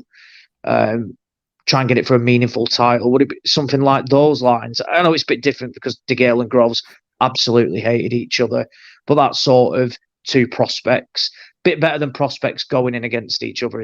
That's what I mean? Yeah. No, I think there's definitely comparisons to be made. Obviously, Groves and DeGale are the sort of backyard rivalry. The fact they've been in the same gym, they've boxed as these two. I'm not sure about whether they clashed as amateurs at all, but they feel like they've been on different trajectories. And I hadn't put two and two together before this fight and thought about them fighting. So it certainly hasn't been built up, although afterwards it might be. Crocker's from a sort of a loyalist area in Belfast. Donovan's from down the south. So there's not that built-in rivalry, really. But as for the records and the style-wise, like you say, the southpaw sort of back foot guy against the kind of come forward guy with a good jab, then there's definitely that comparison to be made. And yeah, I'm looking forward to going along and see. It's always easier to go to these small hall shows whenever there's something to look forward to, especially the main event and the support as well. It's not just one-sided mismatches. So yes, we shall look forward to that one.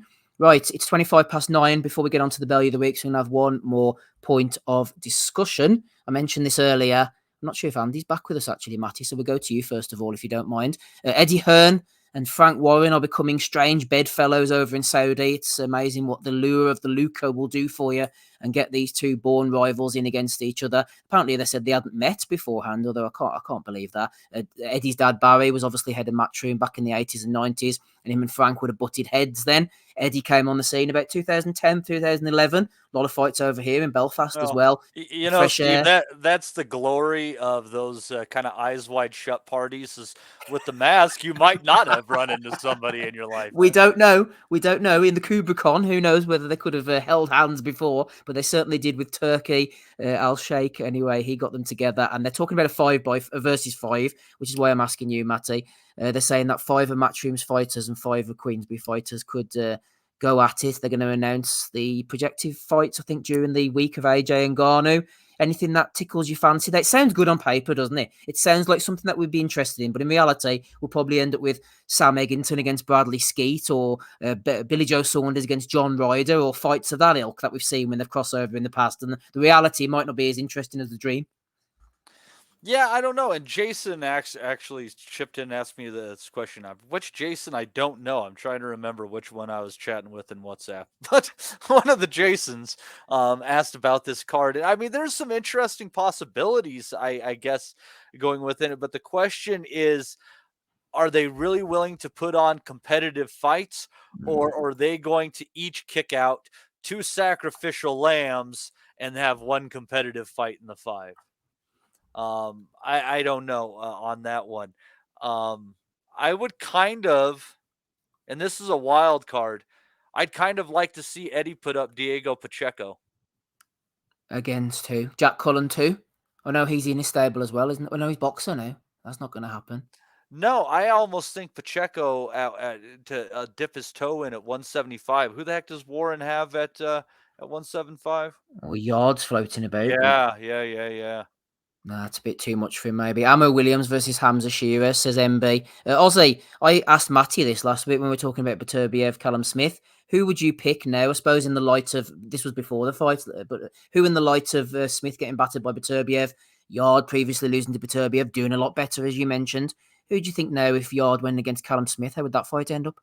I'd take Yard.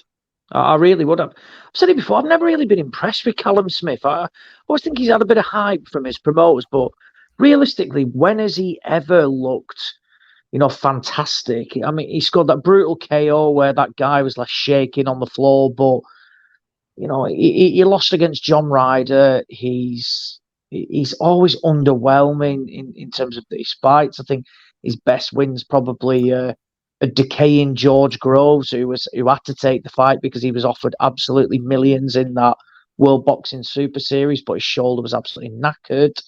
His two big fights, he's ultimately kind of froze in a way, in a sense of Canelo and Beterbiev, from where he didn't really do anything. And I think styles make fights, but I think Yard would take it to him. And Smith has got the ability to try and to potentially outbox him without a doubt. But I always say about, like I say, he's one of them that just flatters to deceive. And I would take Yard in a sense of, I think now Yard knows that he's been in with Beterbiev. He was able to stand kind of like toe to toe at times and take the shots, which I think has proven that he's certainly got a chin. He would have nothing to fear against someone like Callum Smith, but I don't think that fight would happen anyway. I think it's going to be interesting, this 5-on-5. I don't think we're going to see anything, like Joshua against Fury or Joshua against Daniel Dubois. I think it will be certainly on a lower level of that. It's going to be 5 different weights from what they've mentioned. I don't see us, whilst I think they could put some very good domestic fights on, whether that be at English level or British level. Not sure we're going to see that. I think they'll think a bit more outside the box, and I do wonder, will they stay essentially Brit on Brit, or will Hearn tap into his US stable and bring guys over from the US to Saudi as well and look at that? I'm not really sure. Queensberry obviously aren't blessed with fighters who they've got in America, etc. That sort of stuff. Wouldn't surprise me potentially if Joe Joyce gets wheeled out. If he wins, they look at Joe Joyce against potentially a heavyweight in Matchroom stable. Would we see? Hrgovic isn't actually with Matchroom anymore, but that might have been something. Hrgovic against Joyce, for example, which don't think that's a bad fight actually. But look, I'm all for it. The one thing I would say, sorry, and it's not like cough, is it's just a bit of a killer that it's taken ultimately this Saudi money to make these things happen. And it's shown that when they actually stop bitching about each other on cameras, that they can make better things happen, and it's better for the sport. And cross-promotional fights do have that bit of a rivalry, because we know fans like to support a promotional outfit, etc., that sort of stuff. And imagine this was in for example, at the MEN Arena, 20,000 there or something like that. Yeah. Build it once a year, and it could honestly become an annual thing. It's not wrong in thinking that it could be a Queensberry against Matchroom, that sort of stuff. It should be a common occurrence. Hey, your fighter fights my fighter. We can both make money off it. They're both ranked with the same organization. Yeah. It should be that simple. I went through their fighters, guys, and I got a good fight for you at lightweight, actually. And I was kind of surprised to come across this one. I had to scroll through and to find this one. But how about Andy Cruz against Dennis Baranchik? I've seen somebody mention that actually. I don't know if what's it called, if Baranchik is still with Warren. I think he was signed through the Usyk thing or something like that. But yeah, that would be something. He's still listed as a Queensberry fighter at this moment. Yeah, well, if he is, then yeah, absolutely. I'm not sure if they'll take somebody like Andy Cruz over to Saudi. That's what I mean. Yeah. I do wonder what sort of like permutations they'll do. How are they going to be weighted between the level of fighters and all? It's strange, I think. Yeah, I'm not really sure what they're going to do, how it's going to work, what sort of levels they're going to look at. What we don't want is just random fights that we look at and think, well, actually, that's not even that good. I think if you're gonna do a 5-on-5, you ultimately do want the best where possible. And it does seem in Saudi that ultimately money is no option. So there's no reason why we shouldn't be seeing the best versus the best. I would need to pull up the respective rosters and see what sort of fights that we could make. But one that would have worked, which is happening in Saudi, would have been something like Joe Cordina against Anthony Kakachi. Yeah. If you're middle of the fight, that is something that would have worked for this sort of billing. And I think a lot of people would have said, yeah, absolutely, we can get on board with this. But no, it's going to be, but it's something that I would like to see annual. But I put a tweet out on the X a few days ago, and it's the one thing that worries me for UK boxing is that it seems like anything meaningful at the moment is being thrown over to Saudi. So even like Kakachi against Cordina, that could easily headline in Wales, and you build that with as a chief support of Gavin Gwynn, who is boxing out in Saudi as well. From what, yeah, they're getting huge money. I get that, but at the same time, if fights like that are going over to Saudi, what the hell are UK fight fans going to be left with? And people are saying, oh, well, if it headlined at the Copper Box or this and that, it wouldn't sell out. You're telling me that there's going to be like 5,000-6,000 people watching Cordina against Kakachi. They don't care. There's going to be about 40 people there watching it, and then they flood in for the main event. They're not fussed. The only difference is the fighter's purse.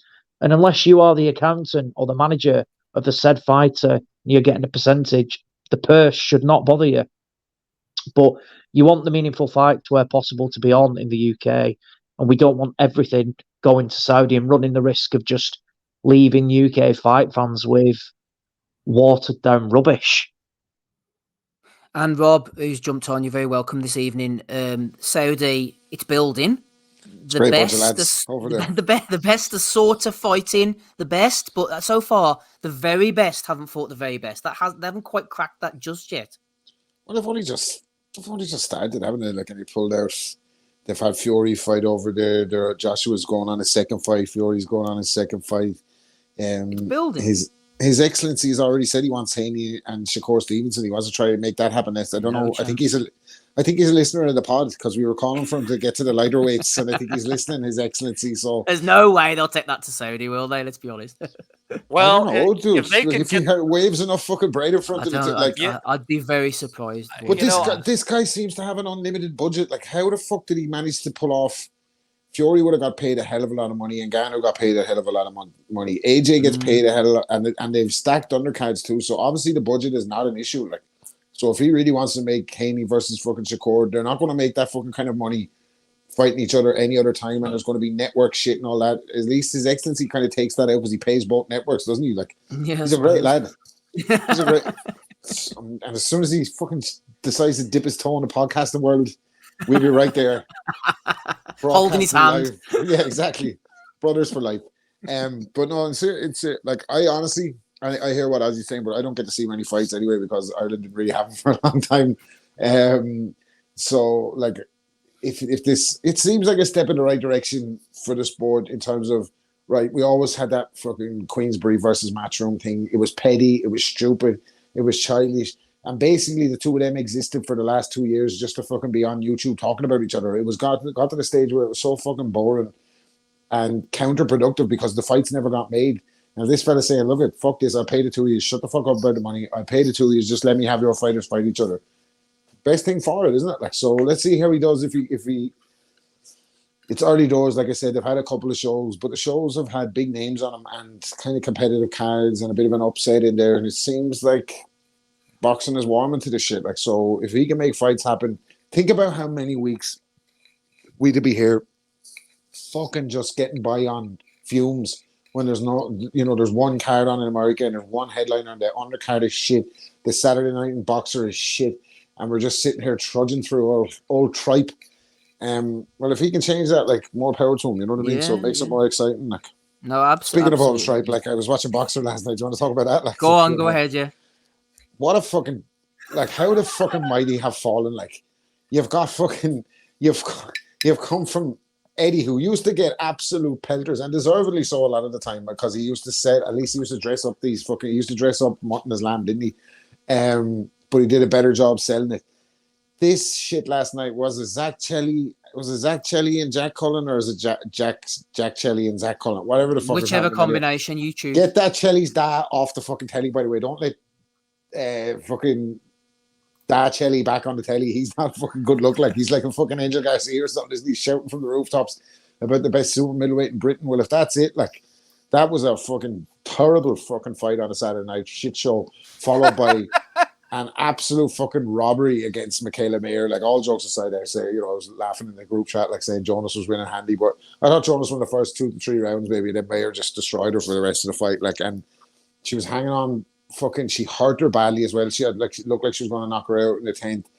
And a night, like, it was a 97, 93 card or something for Natasha Jonas. Like, I don't know. It makes a mockery of the sport. Mayer must be sick. Like, she's on the back end of 2 contentious decisions. Like, I thought Baumgartner edged it in the first fight. All Baumgartner jokes aside, I thought she slightly edged it in the first fight. I thought Mayer let her get away with it, but she fucking wasn't even any stone unturned last night. She was working off she thought she was reaching a little bit in the first 2 rounds, but then she just took over the fight. She adapted to this kind of southpaw style. Like, she was just drilling Jonas. Like, I just don't see. She was outlanding her. She was backing her up. She was hurting her. She was landing the cleaner punches. Like, to just have a decision like that is just like just get out of here. And Ben Shalom, like, then he was like sitting there with a straight face where Natasha Jonas was adorning compliments on him and saying that he's changed her life and he's the best thing that ever fucking happened. But he's the worst thing that ever happened to fucking boxing on a Saturday night on Sky. I'll tell you that much. Bring back Frank Buglioni. Boxer. What a fucking horror show that is. So, again, if His Excellency is taking these fucking pawns out of the game, good. Do you know what I mean? I don't want to watch this shit. Like, that's not a headline fight anywhere on planet Earth. That's not a good card. Like, do you know what I mean? And to have it on like the major broadcaster is just a bit of a fucking Rob, joke. you mentioned exactly major broadcasters, not even in the ring. It just feels like this corner's being cut everywhere. You got Johnny and Anna Woolhouse hanging around in the corridors, and you got that ASMR reporter, I'm not sure what you call him, whispering away that quietly to the fighters. You can't even hear him. It just feels like the whole thing's just going down the toilet. And Johnny Nelson and Anna Woolhouse were dressed like they were fucking some part of Enlightenment cult or something last night, weren't they? Like, she had a white pantsuit on her, Johnny had the white fucking with the grey. Just join us, come and join the Boxer Club. Well, I'm not joining that one anyway. You can fuck off. Johnny Horsecock Waco. the branch Davidians. I don't know. It was fucking it was a poor show. Like, Johnny Nelson didn't even put a fucking suit jacket on him last night. He just came with a polo white shirt and a pair of pantsuit bottoms. He couldn't give a fuck anymore. He's just there for the bread, like, isn't he? And like, Caldwell on comms is horrific as well. Like, horrific, like really, really bad. But at least he spilled ketchup on his jacket, Rob. Did you ever think of that? Thrills and spills backstage in Sky I bet. What are they going to do with Ben whenever his Did contract they get rid of him? expires? Did they finally bin Macklin? Because Macklin wasn't there last night, Yeah, or I was he? noticed that too. I Did think they just Caldwell finally, was just stepping in. Yeah, I think. or maybe they caved to public pressure to remove Matthew Macklin. I doubt it though somehow. No, I don't think so yeah, it wasn't great. It wasn't great. And you'd feel hard, but you wouldn't want to come back to fight. And I remember, it's funny because Ozzy was saying that he met her before, and he was saying like that she knows her fan base is in the UK, which she won't be in a fucking hurry to come back here anytime soon. I wouldn't think, or come back to the UK anytime soon to have a fight. Like, and Jonas does not want that rematch. Like, she said, yeah, whatever happens, if the fans want it, fuck off, man. I'll fight her again. Get out of here. So yeah, where does she go? Maybe Baumgartner rematch. Who knows? Like, but you feel bad for Mayer in a situation like that. She got hosed like it was a bad robbery. Like, certainly was. Andy, final one for you before we close out and go on to Bellew of the Week. So back to the 5 versus 5. We were talking earlier. Frank's 5 against Eddie's 5 over in Saudi. Anything that you've sort of got your eye on? Will it be weighted that it's actually exciting? Dalton Smith against P.S. O'Leary, somebody mentioned. Anthony Yarde against Callum Smith, possibility. Sky Nicholson against Raven Chapman. Is that getting the blood pumping, Andy? No. None of that's getting me going at all, mate. Dalton Smith against who, sorry? P.S. O'Leary. He's a banger. Yeah, both are quite heavy hitters of them. What was the rest of the card, mate? Well, Apart from these that are Raven just Chapman. Yeah, they're Chapman against Nicholson, Yard, Smith. These are just potential fights people are throwing out. We don't know. Yarding. All right, so this is nothing. Right, okay. No, it's going to be announced the AJ and Ngannou week apparently. So what is it? I take it this Frank Eddie? I've been that busy this week, mate. I've not even been watching the boxing, to be fair. But what's the deal here? Are they going to be like clubbing against their stables? No, that many have got many right home about. Yeah, apparently. So Frank Warren's Queensberry, Eddie Hearn's Matchroom have agreed a 5 versus 5 event to take place in Riyadh. Boxers from the two promotional outfits will be pitted against each other with a date and card to be announced during the Ngannou AJ fight week in early March. Who wins? Which fighters would you choose to compete in this show for both promoters in Saudi Arabia? Joke's going to be on us when it's a 5-on-5 tag team match between executives of the company. Might be. Frank Smith against Dev. I'm trying to remember, but I think he's got a fight arranged, or he's got something in the pipeline. Nick Ball, I think he's getting a world title fight sometime soon, as you know. I think that's been ordered. Who's he fighting now? Is it Vargas? Is it Espinosa, the guy? Ray Vargas. Vargas, Nick Ball. I think. Vargas, that's who it is, Nick yeah. Ball, So, Ray Vargas, yeah. I dare say he'll take that opportunity unless Frank can somehow swing him. I'm trying to look at some Ray names Vargas here. UD, Andy. Ray Vargas UD. Oh, oh no good. Another one who's been grossly inactive under the PBC. Sorry, Andy, go ahead. Nah, yeah, I know, mate. I'm looking at the featherweight rankings here actually to see what they've got in terms of Jordan Gill, you've got Josh Warrington, you've got Nick Ball, as we mentioned there. We're mentioning some of these fights, by the way. So, like Pierce O'Leary against Dalton Smith. That fight should be happening in the UK. That should not be going on in the middle of a card in Saudi 5-on-5. I get you're going to see some, by the way, which could easily happen in the UK, but we'll go out there and because you need to find 5 fights, but you kind of want to be trying to make in fights that are as not necessarily impossible, but are incredibly difficult to make to happen in the UK. Yes, because the money's there to push them over the line. Yes, exactly. Yes. So we don't necessarily want to be seeing really solid domestic bouts on this card. That from where, they might necessarily avoid them at this stage to make sure it's bigger in the future. But actually, you can still do that. We don't necessarily need to see it. I was just going through the rosters then, and actually, some of the fights that there's nothing actually that you think really stands out. I mean, I'd love to see something like headlining it, Joshua against Dubois. Because it's not going to be Fury realistically, but Joshua Dubois I think would be great to headline that. It's not going to happen.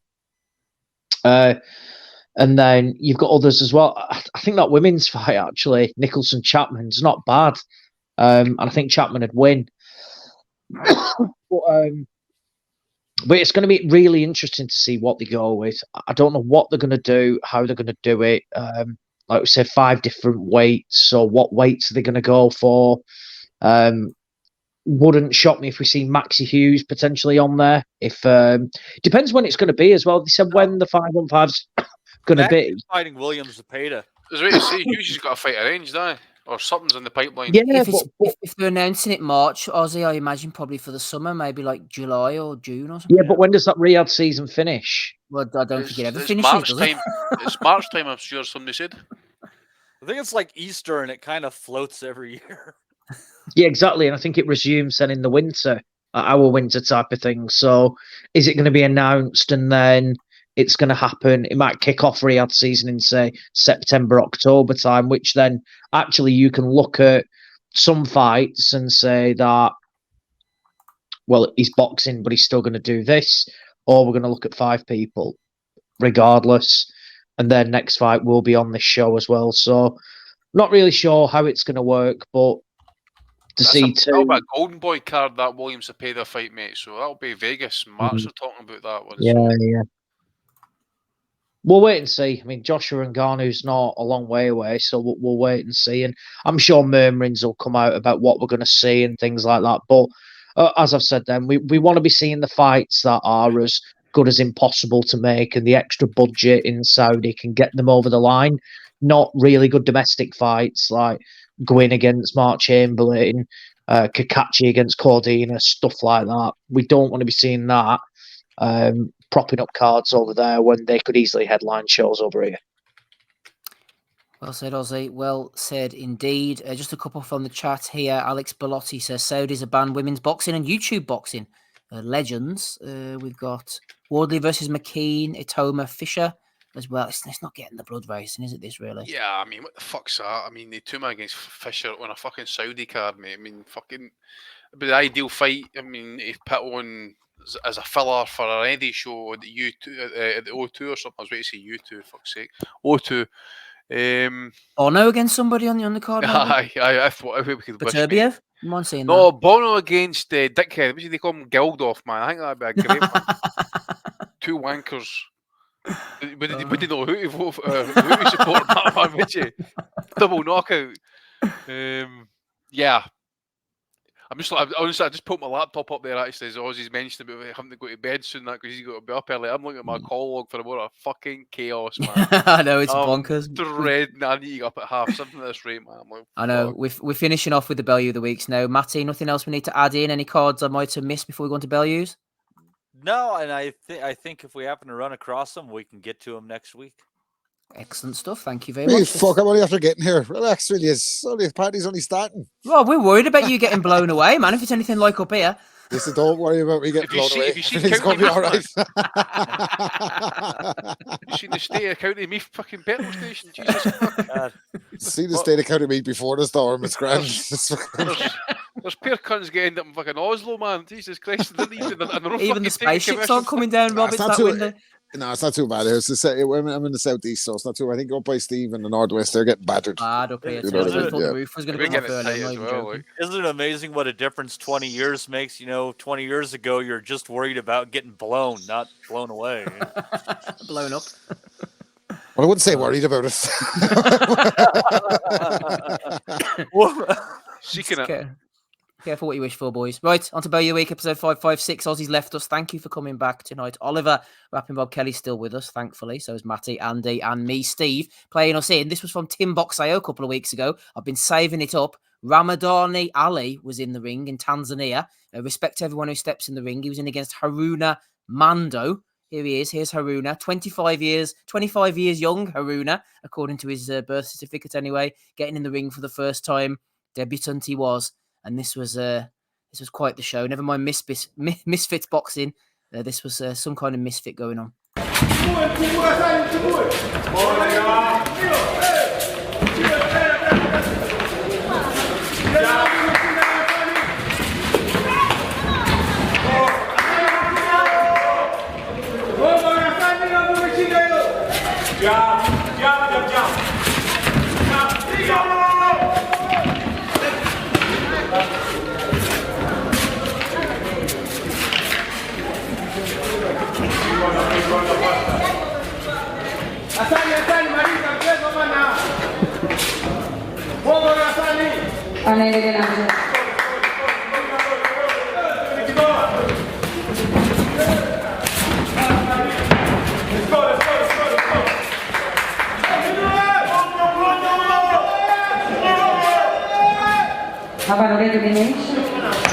That's a pity, That's a pity. He was just warming into premature stoppage, that looks man. like it's taking place in a fucking cow shed, man. What the fucking state of that canvas looked like it's been tied up by a fucking concrete canvas, Andy. That was concrete canvas. I was kind of curious what George Foreman looked like when he was out of shape and like mid hair loss, and I kind of think I know now. The guy that was winning, that's good. Yeah.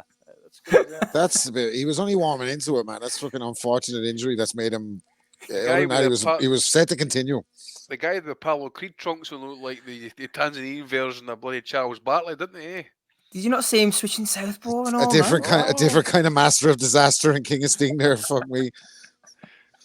Yeah, I like the way he went to the body though. I love the way he went to the body. That was good. Good work for him. Up. And this experience. 25-year-old my arse, man. What the fuck? You also got to give it up to anybody who's able to get fat in a poor country too. That's pretty cool. Oh dear. Good luck to the boys. That's what we say. Fucking 25 though, man. Go back to that. Anybody listening to this audio, go to YouTube. Go to like 1 minute 48 and 24 seconds. Well, look at that guy. 25. Hold on. Let's do a little Google here real quick. Let's see here. So, let's see here. Life expectancy of Tanzania. You say it's 22 or something like that. Funnily enough, my brother was in Tanzania a few months ago. 66.41 years. That's pre-COVID, but that's not too bad. Yeah, see, he's just getting going, man. If he hits his head off that concrete canvas a few times, he might not live to 67. Yeah, and in 2022 it was 66.08. So yeah, he's just a little bit over a third of the way there. Rock on. Yeah. Stay out of the ring. Stay out of the ring. Get him on the Sowerland cards, that's what I say. Horrible Harry Scarf wasn't too pleased about it. Wasn't the Tanzanian action, it was Sky Sports. He says, another shite Sky Sports boxing card. Boxer needs to get in the bin. Grew up watching Sky Sports boxing, and the whole thing from top to bottom now is toss. Hashtag boxing, Andy. I don't think Harry Scarf's going to be turning up on boxing anytime soon. Harry Scarf, man, he's some man. Yeah, he's not telling any lies, though, is he? I mean, the thing is, what was it? Was it an article that came out today about allegedly about Ben Shalom and some dodgy dealings? Allegedly, No, surely not. Surely no. No boxing, man. Land of the pure. Not Ben. Hopefully he doesn't get locked up because he's going to be such a big loss to Sky Sports on a Saturday night. Hope nothing bad happens to Ben Shalom. Jesus, how will we live without him? Fuck's sake. We wish Ben well.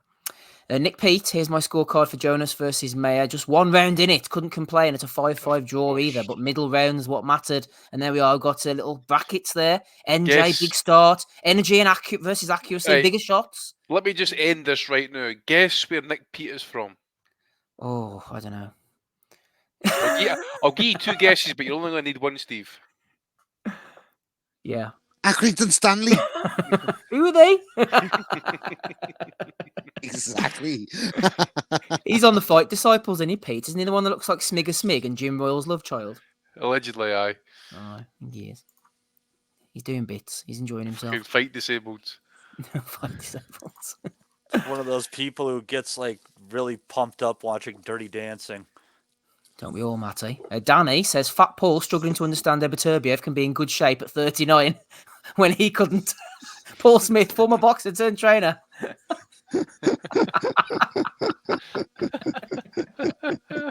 This is the guy. The Smiths are getting fucking fire set to them online this week, aren't they? And they kind of doubled down on it, didn't they? Because they gave a round of interviews after the fight, then they gave another round of interviews Tuesday and Thursday just to fucking double down on it. Like, fuck's sake. Yeah, someone who's turning 39 in a little more than a month, I have similar questions. There's something about just something foul afoot here. I think, Matty, you're about to go into your prime, Andy. Isn't that right now? Yeah. Going into his prime. Paul Smith still bitter about the time he missed weight and ended up costing him 5 figures. Oh, yeah, against Ward. Absolutely. Well, there's B-Hop. Warning. That's an old picture, that, man, for Christ's sake. Bernard Hopkins, when you follow him into the bathroom. Just I wonder what the fuck is going on there. That's an old picture. I don't know where that picture is, but that's an ancient one, that. I mean, look, his beard's still fucking black, man. His fucking beard these days is like white. Would you follow him into the bathroom, Andy? Would that fuck me? Would that fuck? I'd have a wine bottle plug up my arse before I went anywhere. Oh, good old B-Hop. Him and P. Diddy would want to party.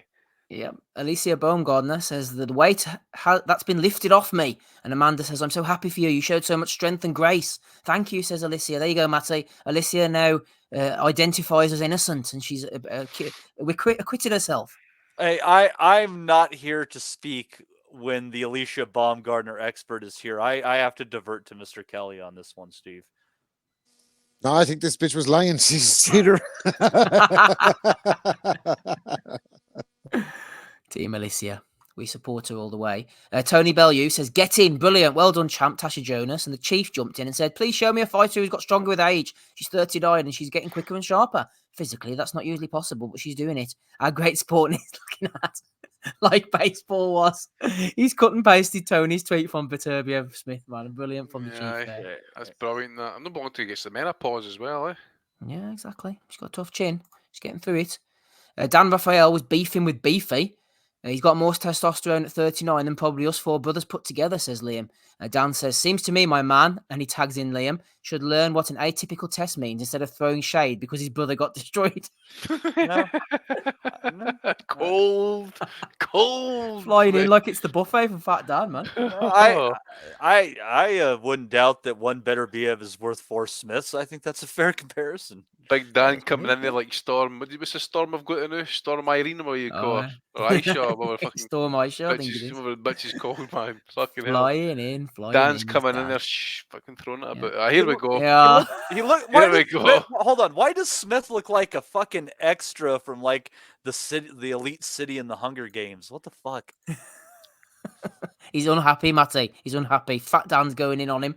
Boxer and Matchroom having a bit of beef, Andy, according to No Smoke Sport, reportedly suing Boxer and Sky Sports for £7.7 million lost profits off Buatsi, apparently. So basically, if I go to that article on nosmokesport.com, it'll be Eddie Hearn feeding that little Darshan a fucking write-up what to go and say. I think I'll pass on that shite. Pass on that one, Andy. Pass on that one. Ryan Deal's been doing the Lord's work again.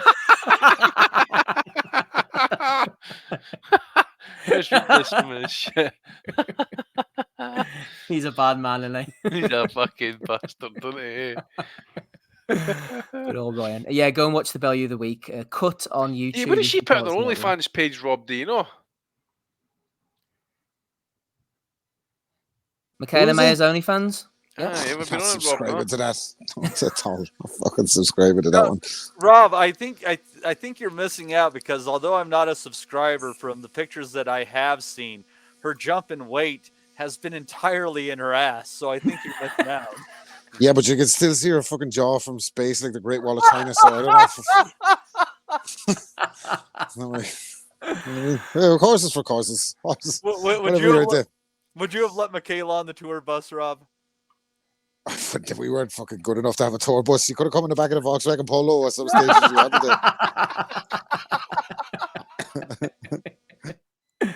Oh, dear me. Tevin Farmer's thrown his hat in the ring. He says, Golden Boy Boxing, heard Ryan Garcia need a dance partner. Sign me up. I'll fight him next at 140. Mr. 2. 8 views. On, man. 8 views, 1 like. Aye. I think Mr. 2, I think his dyslexia is kicking in again. I think he's thinking tumor. Tev never saw that one coming though, did he? No, he didn't, to be fair. Did they know where to look? What have we got here then? There was an Ebbs one somewhere, but it seems to have disappeared. I'll try and get that one in a minute. First of all, Jonas Mayer can be the Hagler Hearns of women's boxing. Fuck's sake. Who came out with that bollocks? Was it Johnny? I think it was Johnny, wasn't it? Oh, of course it was Johnny. Well, you know, Johnny it gets compared all the time, doesn't it, to an absolute great fight? But they had a good scrap between them. Maybe not Hagler Hearns levels, Andy. Remember the Kessler Frotch rematch by Eddie was getting doused up as the fucking, the Hagler Hearns of our time. Fucking Jesus, man. Everything's going to be something else, isn't it? Mm-hmm. Always comparing.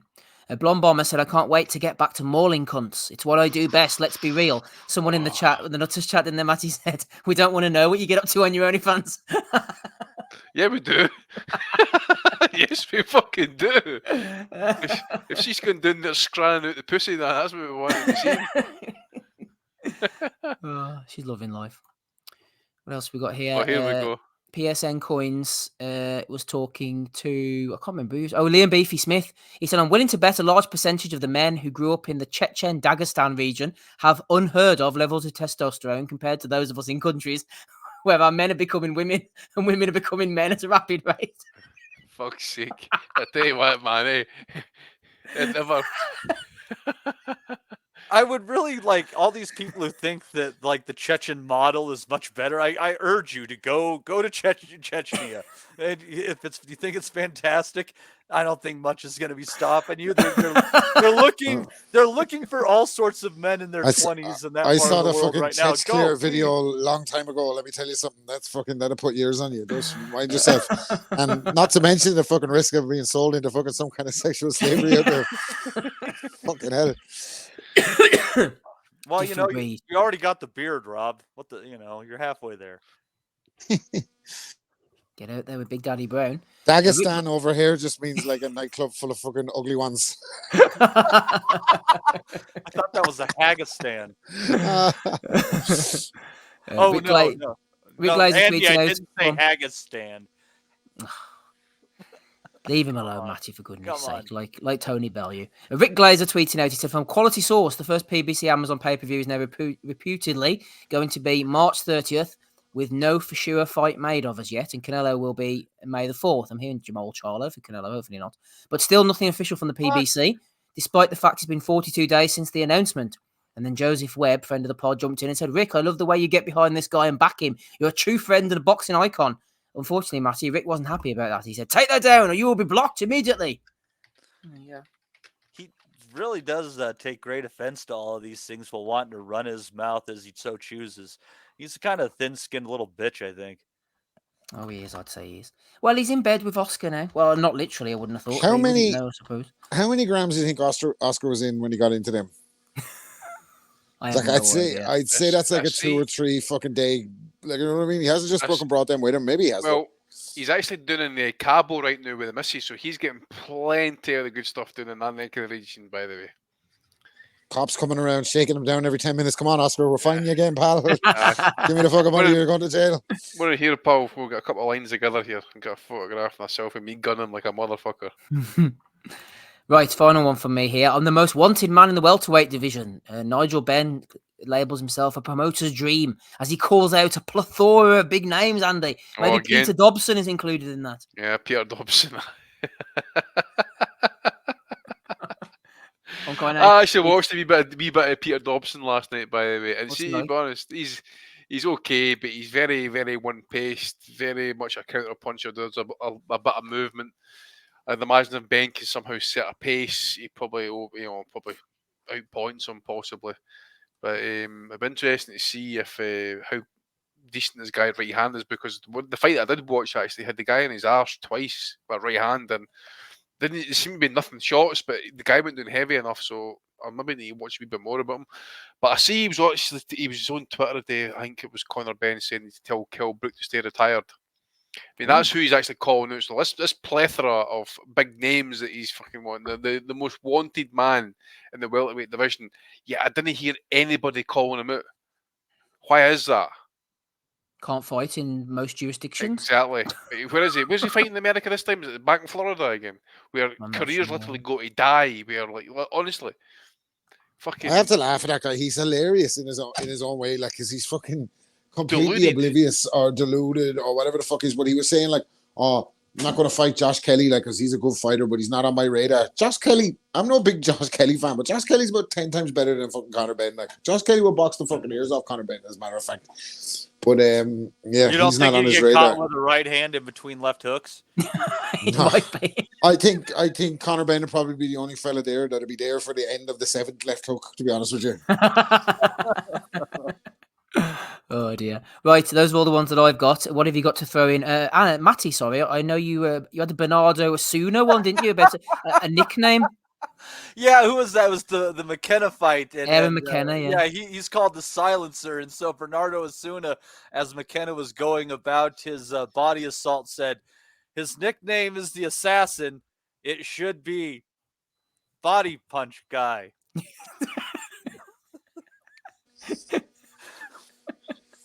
Snappy. See you taking on. Body Punch Guy. What was my Brutalmente response to you, Matty? His nickname's the Silencer because most of his fights, the crowd are in silence. They haven't arrived yet. Haven't arrived for the main card yet. Oh dear me. Right, anything else, Matty, to add in? Oh, and I gotta give it under Liverpool for booing both anthems too. I mean, that was hilarious, wasn't it? The Scousers were booing "God Save the King," and Joe Gallagher looked like he really wanted to fucking join in, and then the cameras went on him. He was like, "Shit, I better shut up and get back in the corner." Fucking hell! You see him? Bowie got all hyped up. He looked around and all. He was like, "Will I join in?" Oh, fucking say nothing. Somebody posted in the chat that he had to divert some flights to Liverpool, and I replied to him, they probably booed the planes as they landed. Okay, Andy, any from you to throw into the mix, please? Just two, mate. I think Shakur Stevenson's been putting out Twitter DMs with sparring partners and stuff. I just think he's a bit insecure. A guy who's supposed to be get him off social media. Exactly, mate. I think a guy who's supposed to be a future pound for pound king, who is floating about in some people's pound for pound lists, is that insecure to be fucking throwing out, personal DMs? I just thought it was a bit lame, really. And one for the referee in that Misfit show last night, who was like, doing the Logan Paul wannabe fight. motherfucker was making sure that guy was knocked out and knocked out. It was making sure he wasn't getting up. He got the full 10 count, 10 bells just about as well, man. And an absolute fucking danger to society, that referee. But the poor fella got clipped in the first motion. I sound like Ben Davidson. In the first action, he got clipped. But he fucking did his best to get out of the fight. Like, he put his hands down, he spat his gum shield out. He was like, "Ref, stop this shit," without me saying stop it with you. And the ref was like, "Get back out here, Shaggy."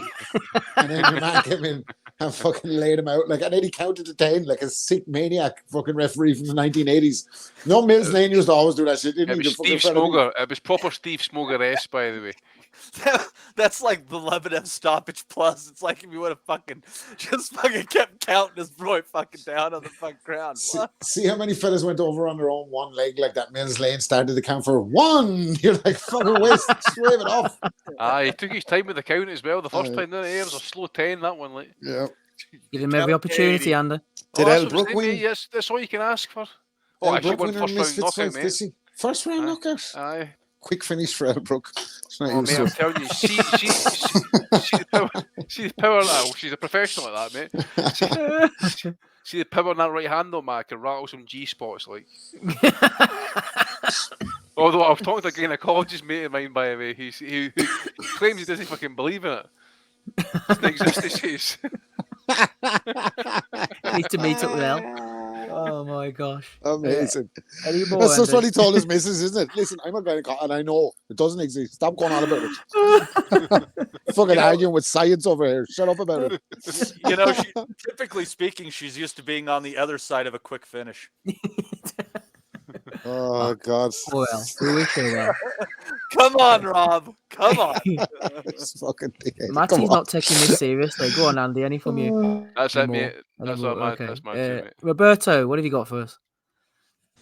That much. I think it's funny. Like, I think I watched the head-to-head between Frank and Eddie now, that they're pals, and it was like, I don't know, one of the guys off BT or something, and they had it like head to head, and they were like, and Eddie was doing like what Eddie does. Eddie was putting the sales spin on it and all, but Frank was basically want to go, I still hate this cunt, like, but I just have to do it for the money. You could see him, he was shoulder rolling in the chair and all. He was like, yeah, fucking mug. He was dying to just go, fuck this cunt. But he was like, and they were like, how do you feel about it, Frank? He said, well, I've got to say, I agree with Eddie. he was raging.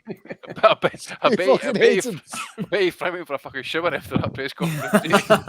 he was just, Hearn was talking for someone, and he was with like a spare fucking 30 seconds, pull it up. The start of the interview, Hearn just starts going on. And you got to understand, we're doing a job for the fighters, and George, and we're being silly, and they put us in a room and said, "Stop being silly." And Frank is looking at him like, "Shut up, you cunt." you just know after the wash hands, Frank's went away, wash his hands, be fucking lie or something like that. Fuck. I had a fucking gross. Give me the fucking shooter. Oh dear. Right. Fucking mag.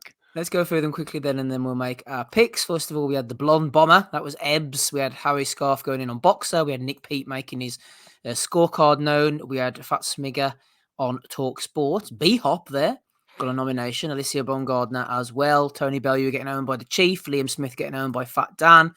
Eddie and Boxer going in on each other. Ryan Deal put his little piece in there with his photoshopping skills. Tevin Farmer throwing his hat in the ring. He missed, we can assume. Hagler Hearns for women's boxing is Jonas. Mayer said somebody. Oh, there's Ebony again. PSN coins. That was quite a good one from him. Joe Webb about to get blocked by Oscar and by Rick Laser rather, and Conor Benn there. And the boys at the beginning, the Tanzanian heavyweights. Andy, who are you going for? Episode 5, 5, 6. A wee bit of left field, mate, but I'm going to go with Fat Dan this week. I just thought that was quality. I'd love to see him keep that same energy when Tony was piping up. Love to see him keep any energy. That's true, but you know, I just think the way he ended that's just because your brother got destroyed. He tagged him in too. Aye, so there's absolutely no hiding for it. He just owned it there. There you go, your brother got destroyed. What are you going to do about it, basically? and it's Beefy's underneath it's Beefy's comment. It's pointless. I love the whoever was the guy that said to Bellew, tell me, Tony, how is Natasha Jonas getting stronger at 39 years of age? The Chief. Amazing. That was the matchup. Was a Macho Grande? Brilliant. Amazing. A couple of people called him on that one in fairness. But, is that your pick this week, Rob? Is that what you're going for? No, it's kind of related. I felt bad for Jonas when she got on the mic afterwards and started talking about like the community and all the people coming out to support her, and I felt like she won the fight, but it's fucking like, because I like Jonas and that, you get me, like, and you feel bad for her when Baumgartner fucking beat the shit out of her, and you think like you never see her again, like, and then like she gets her moment or whatever. But it's like the whole fucking boxing public is thinking like she didn't deserve it. But she went on to do the Oscar acceptance speech, and don't let this beat you, Michaela, and all. You can see why you're looking at her like, if you don't shut the fuck up, you know you lost this fight. She's like, don't let this destroy you and all the community of Liverpool, and you'll be back. You're one of the top fighters. And she was like really patronizing to her, like, and she was cracking up. So that was kind of funny, like, but and her face was all marked up and all fucked up, like, and Mayer hadn't got a scratch on her, like, yeah. But stuff. Yeah, and the whole tank and bench along thing, great bunch of lads, and just Boxer in general. Boxer in general, yeah, I think Boxer in general. We could do with it just without them. Like, they're not, do you know what I mean? They're not fucking filling a gap or filling a void or anything. They're just like irritating fucking. Do you know what I mean? They're taking up time. Like, it's like a red-headed stepchild, isn't it? Yeah. It's just pointless. Like, what the fuck? Exactly, like BV said, pointless. Get rid of Boxer, put them in a bin.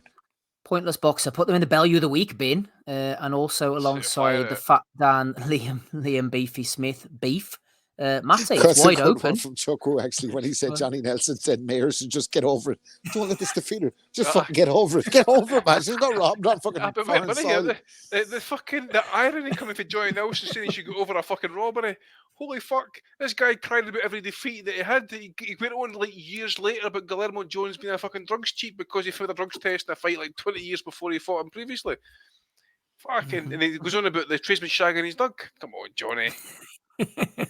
Matty, who are you going for? Steve, I'm going to put it on you because I got to go with that Bernardo Osuna. That was fucking quality. I'm sorry. What did he say again?